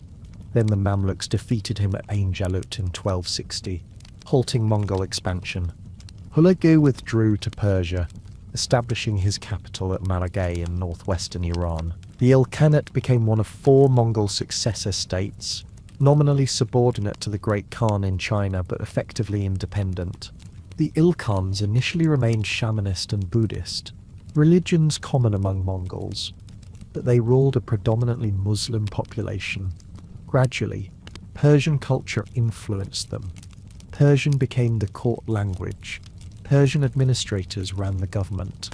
Mongol rulers married Persian noblewomen. Cultural synthesis happened slowly, generation by generation. In 1295, Ilkhan Ghazan converted to Islam. This was significant. The ruler adopting the religion of the ruled legitimized Ilkhanate authority in Persian eyes. Ghazan reformed administration, stabilized currency, reduced taxes, and patronized construction. His vizier Rashid al-Din wrote the Jami al-Tawarikh, a universal history covering Mongol, Persian, Chinese, Indian, and European history. It's one of the most important historical sources for this period. The Ilkhanate became a center for cultural and scientific exchange. Chinese and Persian artists collaborated. Astronomical observatories were built. Maragay Observatory, established under Hulagu's patronage, made advances in trigonometry and planetary motion. Trade flourished along the Silk Road. connecting east and west under Mongol protection, but the Ilkhanate was unstable. Succession disputes erupted frequently. After Ghazan's brother Ojai II died in 1316, the Khanate fragmented, rival claimants fought. Regional governors acted independently. By 1335, the Ilkhanate had effectively collapsed into competing local dynasties. The Mongol elite were absorbed into Persian society, leaving architectural and cultural legacies, but no unified state. The Ilkhanate demonstrated that even the most destructive conquerors eventually adapt to the civilizations they conquer, or disappear trying. Speaking of Mongol states, let's head north to Russia, where the Golden Horde ruled for over 2 centuries and shaped Russian history profoundly. The Golden Horde. The Golden Horde ruled Russia for over 2 centuries without most Russians even knowing what their Mongol overlords looked like.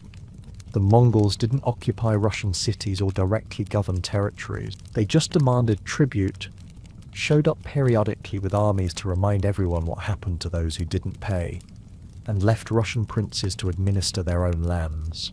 It was empire as a protection racket, and it worked brilliantly until it didn't. The Horde's influence shaped Russian politics, culture, and paranoia about invasions from the east for centuries.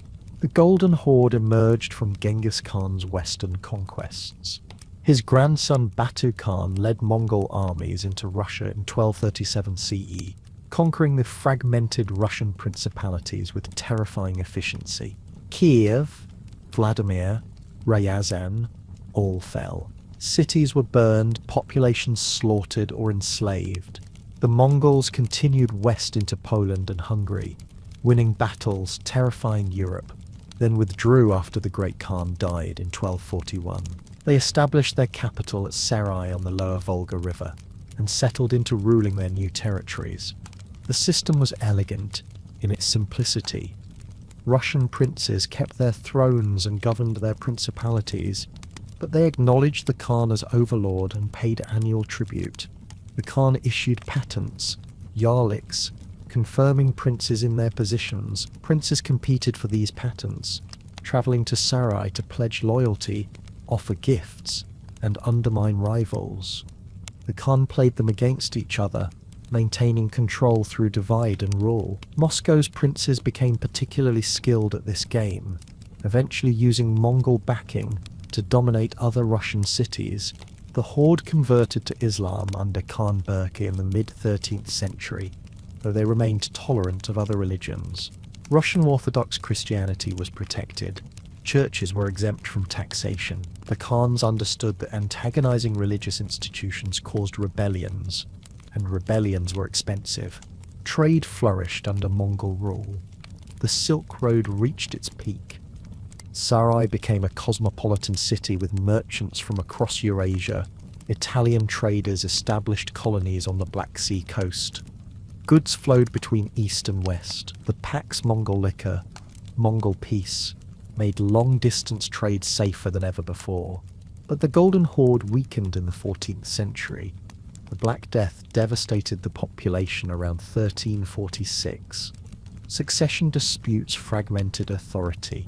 Timur invaded from Central Asia in the 1390s, sacking Sarai and destroying the Horde's power. Regional Khans became independent.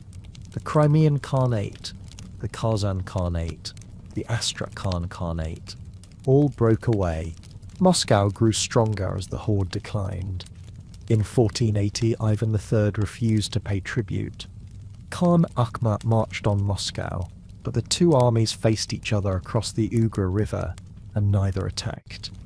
Eventually, Akhmat withdrew. The Mongol yoke, as Russians called it, ended not with a battle but with a standoff. The Golden Horde fragmented completely. Moscow inherited its role as the dominant power in Russia. Speaking of empires in India, let's head south to the Vijayanagara Empire, the Hindu kingdom that resisted Islamic expansion and built a capital described as more magnificent than Rome. The Vijayanagara Empire. The Vijayanagara Empire was the last great Hindu empire in India, holding out against Islamic sultanates for over 2 centuries and building a capital so magnificent that visiting foreign travelers compared it to Rome and Constantinople. Then, in 1565, a coalition of sultanates defeated Vijayanagara's army at the Battle of Talikota, sacked the capital so thoroughly that it never recovered, and effectively ended southern India's most powerful indigenous empire. The ruins of Hampi, the capital, still inspire awe. Temples, palaces, bazaars, all abandoned, slowly crumbling, a reminder that even the mightiest empires become tourist attractions eventually. The empire was founded in 1336 CE by two brothers, Harihara I and Bukharaya I, possibly former officers of the Hoysala kingdom. They established their capital at Hampi on the banks of the Tungabhadra River in southern India. The name Vijayanagar means city of victory, which is either confident or tempting fate. The empire expanded rapidly, conquering neighbouring kingdoms, controlling much of southern India by the late 14th century. Vijayanagar's strength was its military organisation and economic prosperity. The empire maintained a massive standing army, including war elephants, cavalry, and infantry. They recruited Muslim soldiers, pragmatically recognizing skill over religious identity. Portuguese travellers described armies with hundreds of thousands of soldiers, though numbers were likely exaggerated. Still, Vijayanagar fielded impressive forces. The empire prospered from trade. Hampi became a major commercial centre. Merchants from Persia, Portugal, China, and Arabia traded there. Diamonds from Golconda, spices from Kerala, textiles from across India, all passed through Vijayanagar markets. The empire taxed this trade, filling royal coffers. The capital's bazaar stretched for miles, described by Portuguese traveller Domingo Paes as larger and better provisioned than any in Portugal. Vijayanagar patronised Hindu religion and culture extensively. Temples were built across the empire. The Virupaksha temple in Hampi, dedicated to Shiva, remains an active pilgrimage site. The Krishna temple, the Hazarama temple, dozens of others, all showcasing Dravidian architecture, festivals, music, dance, literature, all flourished. The empire became the centre of Hindu cultural resistance against Islamic expansion from the north. But Vijayanagar made enemies. The Deccan Sultanates, Muslim kingdoms to the north, Bijapur, Golconda, Ahmednagar, Bidar, and Berar, competed with Vijayanagar for territory and resources. They fought individually for decades, usually losing. Then in 1565 they allied at Talikota. The combined Sultanate forces defeated Vijayanagar's army. The capital was sacked, buildings burned, temples destroyed, treasures looted. The royal family fled. The empire fragmented into smaller successor states. Hampi was abandoned. Jungle slowly reclaimed it. Today, it's a UNESCO World Heritage Site. Ruins sprawling across dozens of square miles. Visitors wander through palace complexes, temples, elephant stables, imagining the city's former glory. Vijayanagar demonstrated that cultural brilliance and economic power don't guarantee survival. Sometimes your enemies just need to stop fighting each other long enough to destroy you. Speaking of conquerors from Central Asia, let's talk about Timur, or Tamerlane, who claimed to restore the Mongol Empire while building his own. The Timurid Empire, Timur, known in the West as Tamerlane, was possibly the last great nomadic conqueror, a man who built an empire through sheer brutality and military genius, then tried to legitimize it through architecture and scholarship. He claimed descent from Genghis Khan, though he probably wasn't related. He styled himself as the restorer of the Mongol Empire, though he spent most of his career destroying what remained of it. He conquered from Delhi to Moscow, killed millions, and left pyramids of skulls outside cities that resisted him. Then he built some of the most beautiful mosques and madrasas in the Islamic world. Contradictions apparently were his brand. Timur was born in 1336 CE near Samarkand, in modern Uzbekistan, a member of the Barlas tribe. He was lame in one leg and one arm from injuries. Hence Timur Ilang, Timur the Lame, corrupted to Tamerlane. He rose through tribal politics, warfare, and alliances, eventually seizing control of Transoxiana by 1370. He declared himself the restorer of Mongol greatness and began conquering. His campaigns lasted 3 decades. He invaded Persia, conquering the remnants of the Ilkhanate. He attacked the Golden Horde to the north, defeating Khan Toktamish and sacking Sarai. He invaded India in 1398, capturing and sacking Delhi. Estimates suggest hundreds of thousands died. Timur reportedly built a pyramid of skulls outside the city. He invaded Anatolia, defeating the Ottoman Sultan Bayezid I at the Battle of Ankara in 1402, capturing him. He planned to invade China, but died in 1405 before departing. He was 69, still campaigning. Some people never retire. Timur's military tactics combined Mongol mobility with sophisticated siege warfare. He moved quickly, struck unexpectedly, destroyed resistance mercilessly. Cities that surrendered were spared, taxed and left alone. Cities that resisted were examples. Isfahan rebelled after initially surrendering. Timur's forces reportedly killed 70,000 people and built towers from their skulls. Terror was policy, but Timur also loved architecture and culture. He made Samarkand his capital and transformed it into one of the world's great cities. The Registan, a public square surrounded by madrasas, became the city's heart. The Bibi Khani Mosque, built to be the largest in the Islamic world, showed his ambition. He brought artisans, scholars, and craftsmen from conquered territories to Samarkand. Persian culture flourished. Timur patronized historians who wrote glowing accounts of his reign, carefully editing out the mass murder parts. After Timur died, his empire fragmented among his descendants. His son Shah Rukh ruled from Herat, patronizing a cultural renaissance. Timurid architecture, miniature painting, and literature reached extraordinary heights. Ulugh Beg, Timur's grandson, built an astronomical observatory in Samarkand and calculated the length of the year with remarkable accuracy. The Timurid Empire gradually declined, conquered by Uzbek tribes in the early 1600s. But Timur's descendant Babur founded the Mughal Empire in India, carrying the Timurid legacy forward. Speaking of dynasties that lasted, let's head to China, where the Ming Dynasty overthrew the Mongols and restored Chinese rule for nearly 3 centuries. The Ming Dynasty. The Ming Dynasty was China's comeback story. After a century of Mongol rule, a peasant-turned-rebel leader overthrew the Yuan Dynasty and established a proudly Chinese empire that lasted nearly 300 years. The Ming built the Forbidden City, restored the Great Wall, sponsored Zheng massive naval expeditions, and created porcelain so fine that China became synonymous with ceramics. They also became increasingly isolationist, turned inward, banned maritime trade, and eventually weakened themselves so thoroughly that they collapsed when Manchu invaders arrived. Success and decline, the empire package deal. Zhou Yanzhang, the Ming founder, had possibly the most improbable origin story of any emperor. Born to poor peasants in 1328, orphaned as a teenager during famine, he became a Buddhist monk, then joined a rebel group fighting the Yuan Dynasty. Through military skill, ruthlessness, and luck, he rose to lead the rebellion. In 1368, his forces captured Dadu, the Yuan capital. The Mongols fled north.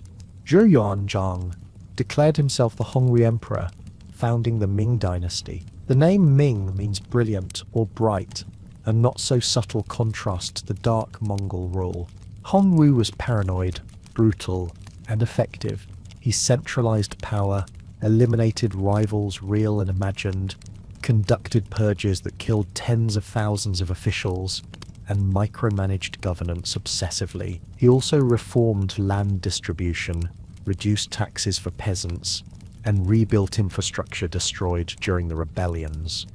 Contradictions, but effective contradiction. The Ming moved the capital to Nanjing initially, Then Emperor Yongle moved it to Beijing in 1420, building the Forbidden City, a massive palace complex that became the symbol of Chinese imperial power. The palace's architecture, layout, and symbolism expressed cosmic order, the emperor at the center, mediating between heaven and earth. Over 900 buildings, covering 180 acres. Impressive, slightly excessive, very Ming. Yongle also sponsored Zheng He's voyages, 7 massive naval expeditions between 1405 and 1433.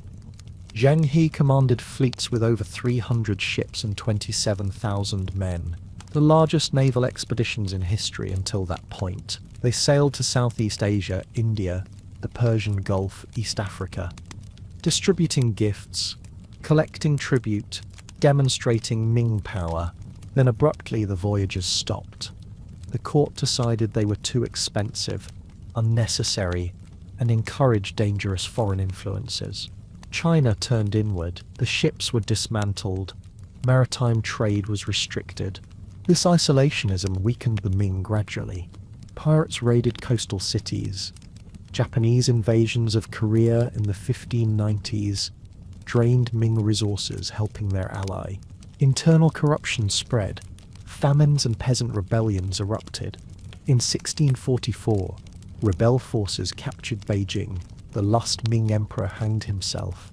Manchu forces from the north, originally invited to help suppress rebels, took advantage of the chaos, conquered China, and established the Qin Dynasty. The Ming ended, but their legacy remained. The Forbidden City, the porcelain, the restored Great Wall sections tourists visit today.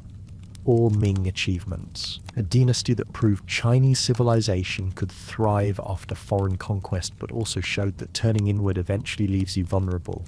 Speaking of empires in the Americas, let's head to the Andes, where the Inca built the largest empire in pre-Columbian America without writing, the wheel, or horses. The Inca Empire. The Inca Empire accomplished something remarkable.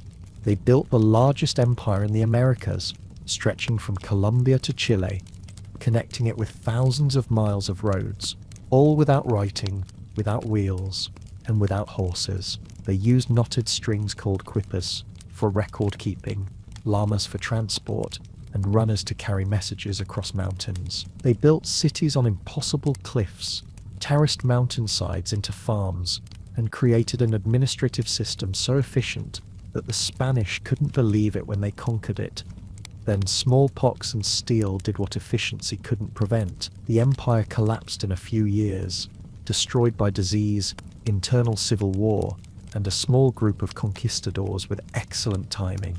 The Inca Empire, or Tuantinsuyu, meaning the Four Regions, began around 1338 CE, when the kingdom of Cusco in the Peruvian highlands started expanding under Pachacuti Inca Yupanqui. Before Pachacuti, the Inca were one kingdom among many. He transformed them into an empire. Over 30 years, he conquered the Andes, defeating rival kingdoms, absorbing their territories, and establishing Inca dominance.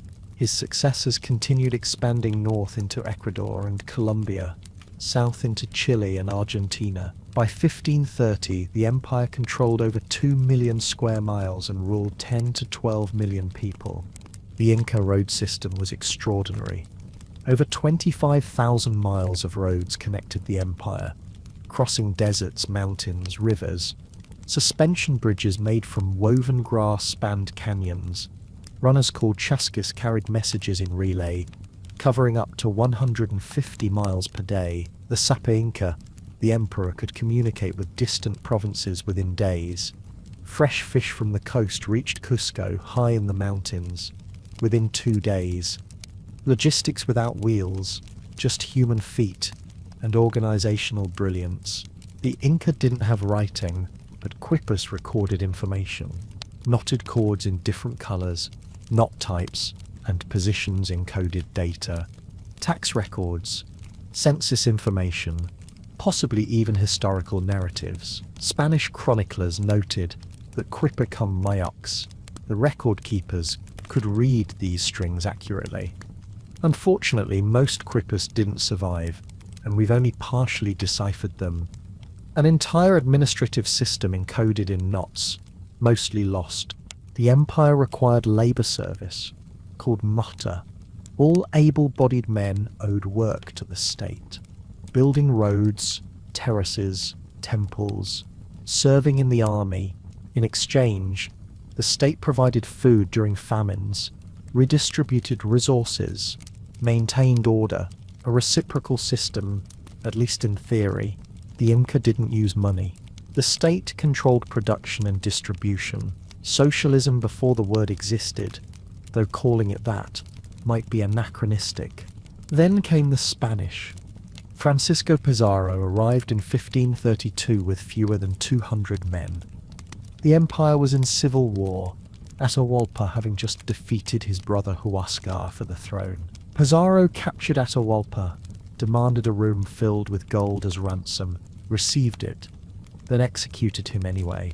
Smallpox had already killed much of the population, including the previous emperor. The empire collapsed rapidly, conquered by disease, internal division, and Spanish steel. The Inca proved that empires can function without writing or wheels, but they also proved that no amount of administrative efficiency protects against plagues and invaders with unfamiliar technology. Speaking of American empires, let's talk about the Aztec, who built a tribute empire in Mexico and practiced human sacrifice on a scale that shocked even conquest-hardened Spanish conquistadors. The Aztec Empire. The Aztec Empire was built on a simple premise: conquer your neighbors, demand tribute, and sacrifice captives to the gods to keep the sun rising. It worked for about 2 centuries, creating an empire that controlled much of central Mexico and accumulated wealth through tribute rather than direct administration. Then Hernán Cortés arrived with a few hundred men, allied with everyone the Aztecs had spent centuries oppressing, and the empire collapsed in 2 years. Turns out building power by terrorizing your neighbors means nobody mourns your fall. The Aztecs, or Mexica as they called themselves, were relatively recent arrivals in the Valley of Mexico. According to their mythology, they migrated from a homeland called Aztlán, wandering until they saw an eagle perched on a cactus devouring a snake, the sign their god Huitzilopochtli promised. They founded Tenochtitlan on a swampy island in Lake Texcoco, around 1325 CE, unpromising location, but they made it work, building chinampas, floating gardens to grow food and constructing causeways connecting the island to the mainland. For decades, the Mexica were vassals to more powerful cities. Then in 1428 they allied with Texcoco and Tlacopan, forming the Triple Alliance. Together they defeated Azcapotzalco, the dominant power, and divided its territories. The Mexica became the senior partner, Tenochtitlan the capital, and the Aztec Empire began. The empire expanded rapidly through warfare. The Aztecs conquered surrounding city-states, demanding tribute, food, textiles, jade, cacao, precious feathers, captives. They didn't occupy territories or impose direct administration. Local rulers remained in power as long as they paid tribute. Resist and the Aztec army arrived. The threat usually sufficed. Warfare was ritualized but brutal. The goal was capturing enemies, not killing them. Captives were brought back to Tenochtitlan for sacrifice. The Aztecs believed the gods required human blood to maintain cosmic order. The sun god Huitzilopochtli needed nourishment to rise each day. Sacrifices were performed atop temple pyramids, hearts removed, bodies thrown down the steps. Priests wore flayed human skin during festivals. Spanish chronicles describe these practices in horrified detail, though they possibly exaggerated for propaganda purposes. Still, the scale was significant. Thousands annually, possibly tens of thousands. Tenochtitlan at its peak had 200,000 residents, one of the world's largest cities. Causeways and canals crisscrossed it. The Great Temple dominated the center, a massive pyramid dedicated to Huitzilopochtli and the rain god Tlaloc. Markets sold goods from across Mesoamerica. Spanish conquistador Bernal Diaz wrote that it surpassed anything in Europe. When Cortés arrived in 1519, the Aztecs initially welcomed him. Emperor Moctezuma II thought Cortés might be the returning god Quetzalcoatl, or at least was unsure. Hesitation was fatal. Cortés took Moctezuma hostage, allied with the Tlaxcalans, longtime Aztec enemies, and besieged Tenochtitlan. Smallpox killed half the city. The Aztecs resisted fiercely but surrendered in 1521. The empire ended. Tenochtitlan was razed. Mexico City was built on its ruins. Speaking of empires that lasted centuries, let's finally talk about the Ottomans, who went from a small Turkish principality to controlling 3 continents for over 600 years. The Ottoman Empire. The Ottoman Empire lasted over 600 years, controlled 3 continents at its peak, and ended only in 1922, making it possibly the last ancient empire to survive into the modern era. It began as a small Turkish principality in Anatolia and grew into a superpower that terrified Europe, controlled the Eastern Mediterranean, and preserved Islamic civilization through centuries of change. The Ottomans conquered Constantinople, ending the Byzantine Empire, besieged Vienna twice, and ruled an incredibly diverse empire of Muslims, Christians, and Jews. Then nationalism, World War I, and modernity dismantled what centuries of warfare couldn't destroy. The empire began around 1300 CE, when Osman I, a Turkish tribal leader, established a small principality in northwestern Anatolia. The Seljuk Sultanate had fragmented, Byzantine power was declining, and Osman exploited the chaos, conquering Byzantine territories and expanding his realm. His successors continued expanding. Orhan captured Bursa, making it the first Ottoman capital. Murad I pushed into the Balkans, defeating Serbian and Bulgarian forces. The Ottomans were no longer a principality but an emerging empire. The defining moment came in 1453, when Mehmed II conquered Constantinople. The Byzantine capital had withstood sieges for centuries. Protected by massive walls and the city's strategic location, Mehmed brought cannons, massive siege guns that pounded the walls relentlessly. After 53 days, Ottoman forces breached the defences. The last Byzantine emperor died fighting. Constantinople fell. Mehmed renamed it Istanbul and made it his capital. The Byzantine Empire, the last remnant of Rome, ended after over 1,000 years.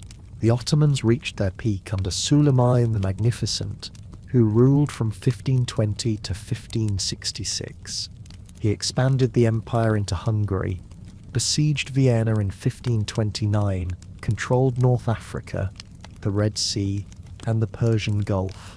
His navy dominated the Mediterranean. He reformed law, earning the title the lawgiver.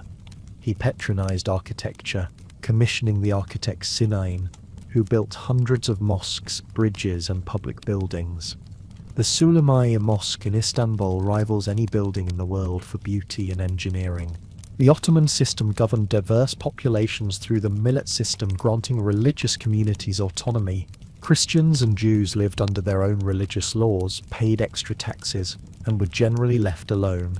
It wasn't equality, but it was tolerance more than most empires managed. But the empire declined gradually. Military defeats, administrative corruption, rising European powers, nationalist movements within the empire. By the 19th century, the Ottomans were called the sick man of Europe. World War I finished them. The empire sided with Germany, lost, and was carved up by the victors. In 1922, the Sultanate was abolished. In 1923, Turkey became a republic. The Ottoman Empire ended, the last great Islamic empire dissolving into nation-states. Speaking of Islamic gunpowder empires, let's head east to Persia, where the Safavids established Shia Islam as the state religion and built an empire that rivaled the Ottomans, the Safavid Empire. The Safavid Empire transformed Persia in ways that still define Iran today. They established Shia Islam as the state religion, created a distinct Persian identity separate from the Sunni Ottoman and Mughal empires surrounding them, and built a capital in Isfahan. so beautiful that a Persian saying claimed Isfahan is half the world. They ruled for over 2 centuries, constantly fighting the Ottomans to the west and various Central Asian powers to the east, surviving through military innovation, skilled diplomacy and sheer stubbornness. Then they declined, collapsed, and left behind architectural masterpieces and a legacy that shaped modern Iran. The Safavid dynasty began with Shah Ismail I, who unified Persia around 1501 CE at age 14. He was a military prodigy and religious zealot, claiming descent from Ali, the Prophet Muhammad's cousin, making him sacred in Shia belief. Ismail commanded fanatical followers called Qizilbash, redheads, named for their distinctive red headgear. They believed Ismail was divinely chosen, possibly even divine himself. With this devoted army, he conquered Persia, Azerbaijan, and parts of Iraq within a decade. Ismail's most consequential decision was making 12th Shia Islam the state religion. Persia had been predominantly Sunni. Ismail forcibly converted the population, importing Shia scholars from Lebanon and elsewhere, executing those who resisted. It was brutal but effective. Persia became Shia, creating a religious identity distinct from the Sunni Ottoman Empire. This theological split translated into political rivalry. Ottomans and Safavids fought for centuries, religion and territory intertwined. The Safavids faced military challenges. The Ottomans had superior firepower, muskets and cannons. The Safavid Qizilbash cavalry, traditional warriors on horseback, struggled against gunpowder weapons. Shah Ismail was defeated by Ottoman Sultan Selim II at the Battle of Chaldiran in 1514, a crushing loss that traumatized Ismail. He withdrew from active rule, turned to alcohol, and died young. Later Safavid Shahs modernized the military. Shah Abbas the Spurred, ruling from 1588 to 1629, reformed the army, creating musket and artillery units, hiring European advisors. He reconquered territories lost to the Ottomans and Uzbeks. Under Abbas, the Safavid Empire reached its peak, controlling all of modern Iran, parts of Iraq, the Caucasus, Afghanistan, and Central Asia. Abbas moved the capital to Isfahan and transformed it into a masterpiece. The Naqsh Jahan Square, one of the world's largest public squares, surrounded by the Shah Mosque, Ali Kapu Palace, and the Sheikh Lotfola Mosque. Blue-tiled domes, intricate mosaics, gardens, bazaars. European travelers called Isfahan one of the world's great cities. Its beauty compensated for Persia's relative isolation, sandwiched between hostile empires. The Safavids declined after Abbas. Weak shahs, corrupt officials, Afghan invasions. In 1722, Afghan rebels captured Isfahan. The dynasty limped on until 1736 when Nader Shah, the military commander, overthrew the last Safavid Shah. The empire ended, but its legacy persisted. Iran remained Shia, culturally distinct, proud of its Persian heritage. The Safavids created modern Iranian identity. Speaking of gunpowder empires, let's head to India, where the Mughals built the richest empire of the early modern world and left behind the Taj Mahal. The Mughal Empire made India the wealthiest region on earth, accounting for nearly a quarter of global GDP at its peak. The Mughals built architectural wonders like the Taj Mahal, patronized art and literature, established efficient administration, and presided over a golden age of Indian culture. They were also Turco-Mongol Muslims, ruling a predominantly Hindu population, creating tensions that required constant balancing between tolerance and control. For 2 centuries they managed this brilliantly. Then religious zealotry, overexpansion, and regional rebellions tore the empire apart, leaving the British to pick up the pieces. The Mughal Empire was founded by Babur, a descendant of both Timur and Genghis Khan, who was kicked out of his Central Asian homeland and decided India looked promising. In 1526, he defeated the Delhi Sultanate at the Battle of Panipat, using gunpowder weapons and superior tactics against a much larger army, Babur conquered northern India, established his capital Agra, and died 4 years later. His son Humayun nearly lost everything to Afghan rivals, but eventually recovered the throne. The real Mughal greatness began with Akbar, Humayun's son, who ruled from 1556 to 1605. Akbar was 13 when he became emperor, but he proved to be one of history's most capable rulers. He expanded the empire through conquest and marriage alliances, eventually controlling most of northern and central India. More importantly, he established a policy of religious tolerance. He abolished the jizya, the tax on non-Muslims. He married Rajput princesses, Hindu noblewomen from powerful families, integrating Hindus into the imperial elite. He held discussions with scholars from Islam, Hinduism, Christianity, Zoroastrianism, seeking truth across religion. He even tried creating a syncretic faith, Din-i-Ilahi, though it never caught on. Akbar's grandson Shah Jahan ruled from 1628 to 1658 and commissioned the Mughal Empire's most famous monument. When his beloved wife Mumtaz Mahal died in 1631, Shah Jahan built the Taj Mahal as her tomb. It took over 20 years, employed thousands of craftsmen, and cost a fortune. White marble inlaid with precious stones, perfect symmetry, reflecting pools. It's possibly the most beautiful building ever constructed, a monument to love and imperial wealth. But Shah Jahan's son Aurangzeb reversed Akbar's tolerance. He ruled from 1658 to 1707, the longest reigning Mughal emperor, and reimposed the jizya, destroyed Hindu temples, and enforced Islamic orthodoxy. This alienated Hindu subjects, sparked rebellions, especially among the Marathas in western India. Aurangzeb spent decades fighting wars across the subcontinent, expanding the empire to its greatest extent, but exhausting its resources. After Aurangzeb died, the empire rapidly declined. Regional governors declared independence. The Marathas, Sikhs and others carved out their own kingdoms. Persian and Afghan invaders sacked Delhi.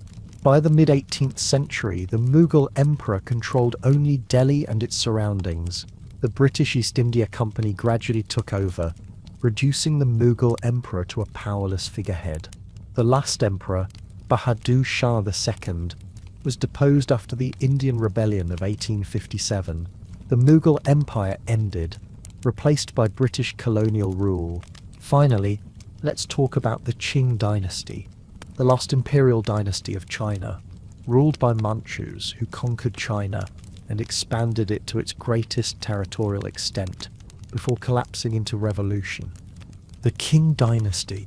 The Qin Dynasty was China's last imperial dynasty, ruled by Manchus from Manchuria who conquered China in the mid-17th century and stayed in power for nearly 300 years. They expanded China to its greatest territorial extent, incorporating Mongolia, Tibet, Xinjiang and Taiwan. They presided over economic growth, population boom, and cultural flourishing. They also resisted modernization until it was too late, lost wars to Western powers and Japan, and collapsed into revolution in 1912. The Qing proved that even successful conquest dynasties eventually face the choice: adapt or die. They chose poorly. The Manchus were a semi-nomadic people from Northeast Asia who unified under Neo-Assyrian in the early 1600s. His son Hong Taiji established the Qing Dynasty in 1636, preparing to invade China.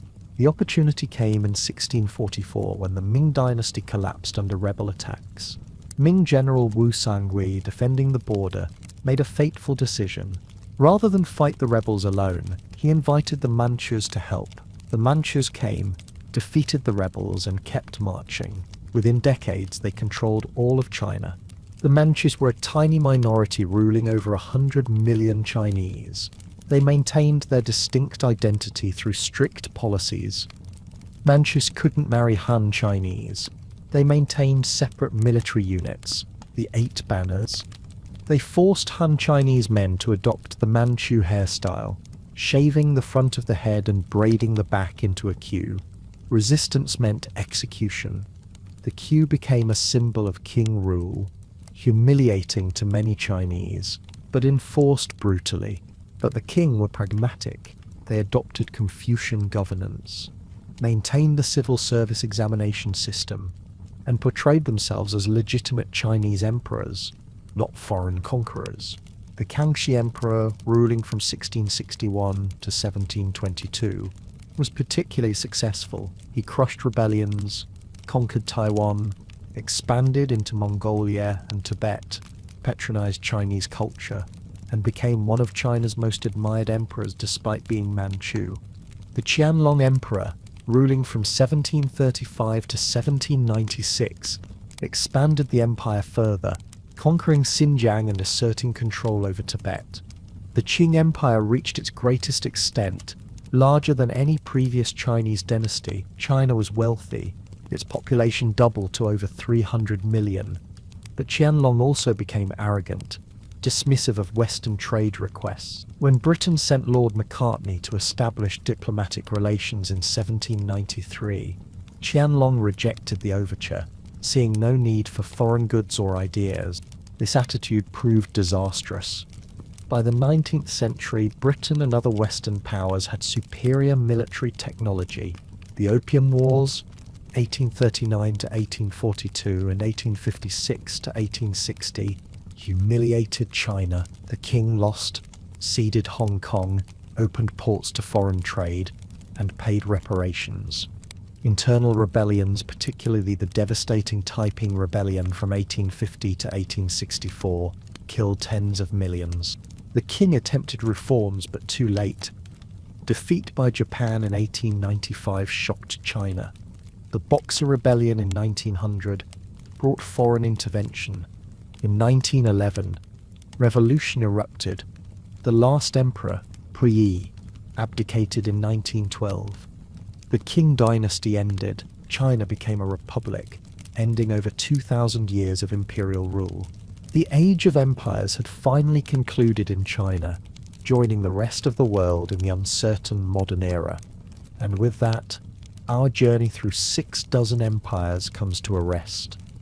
60 stories of rise and fall, ambition and collapse, glory and ruin. Sleep well,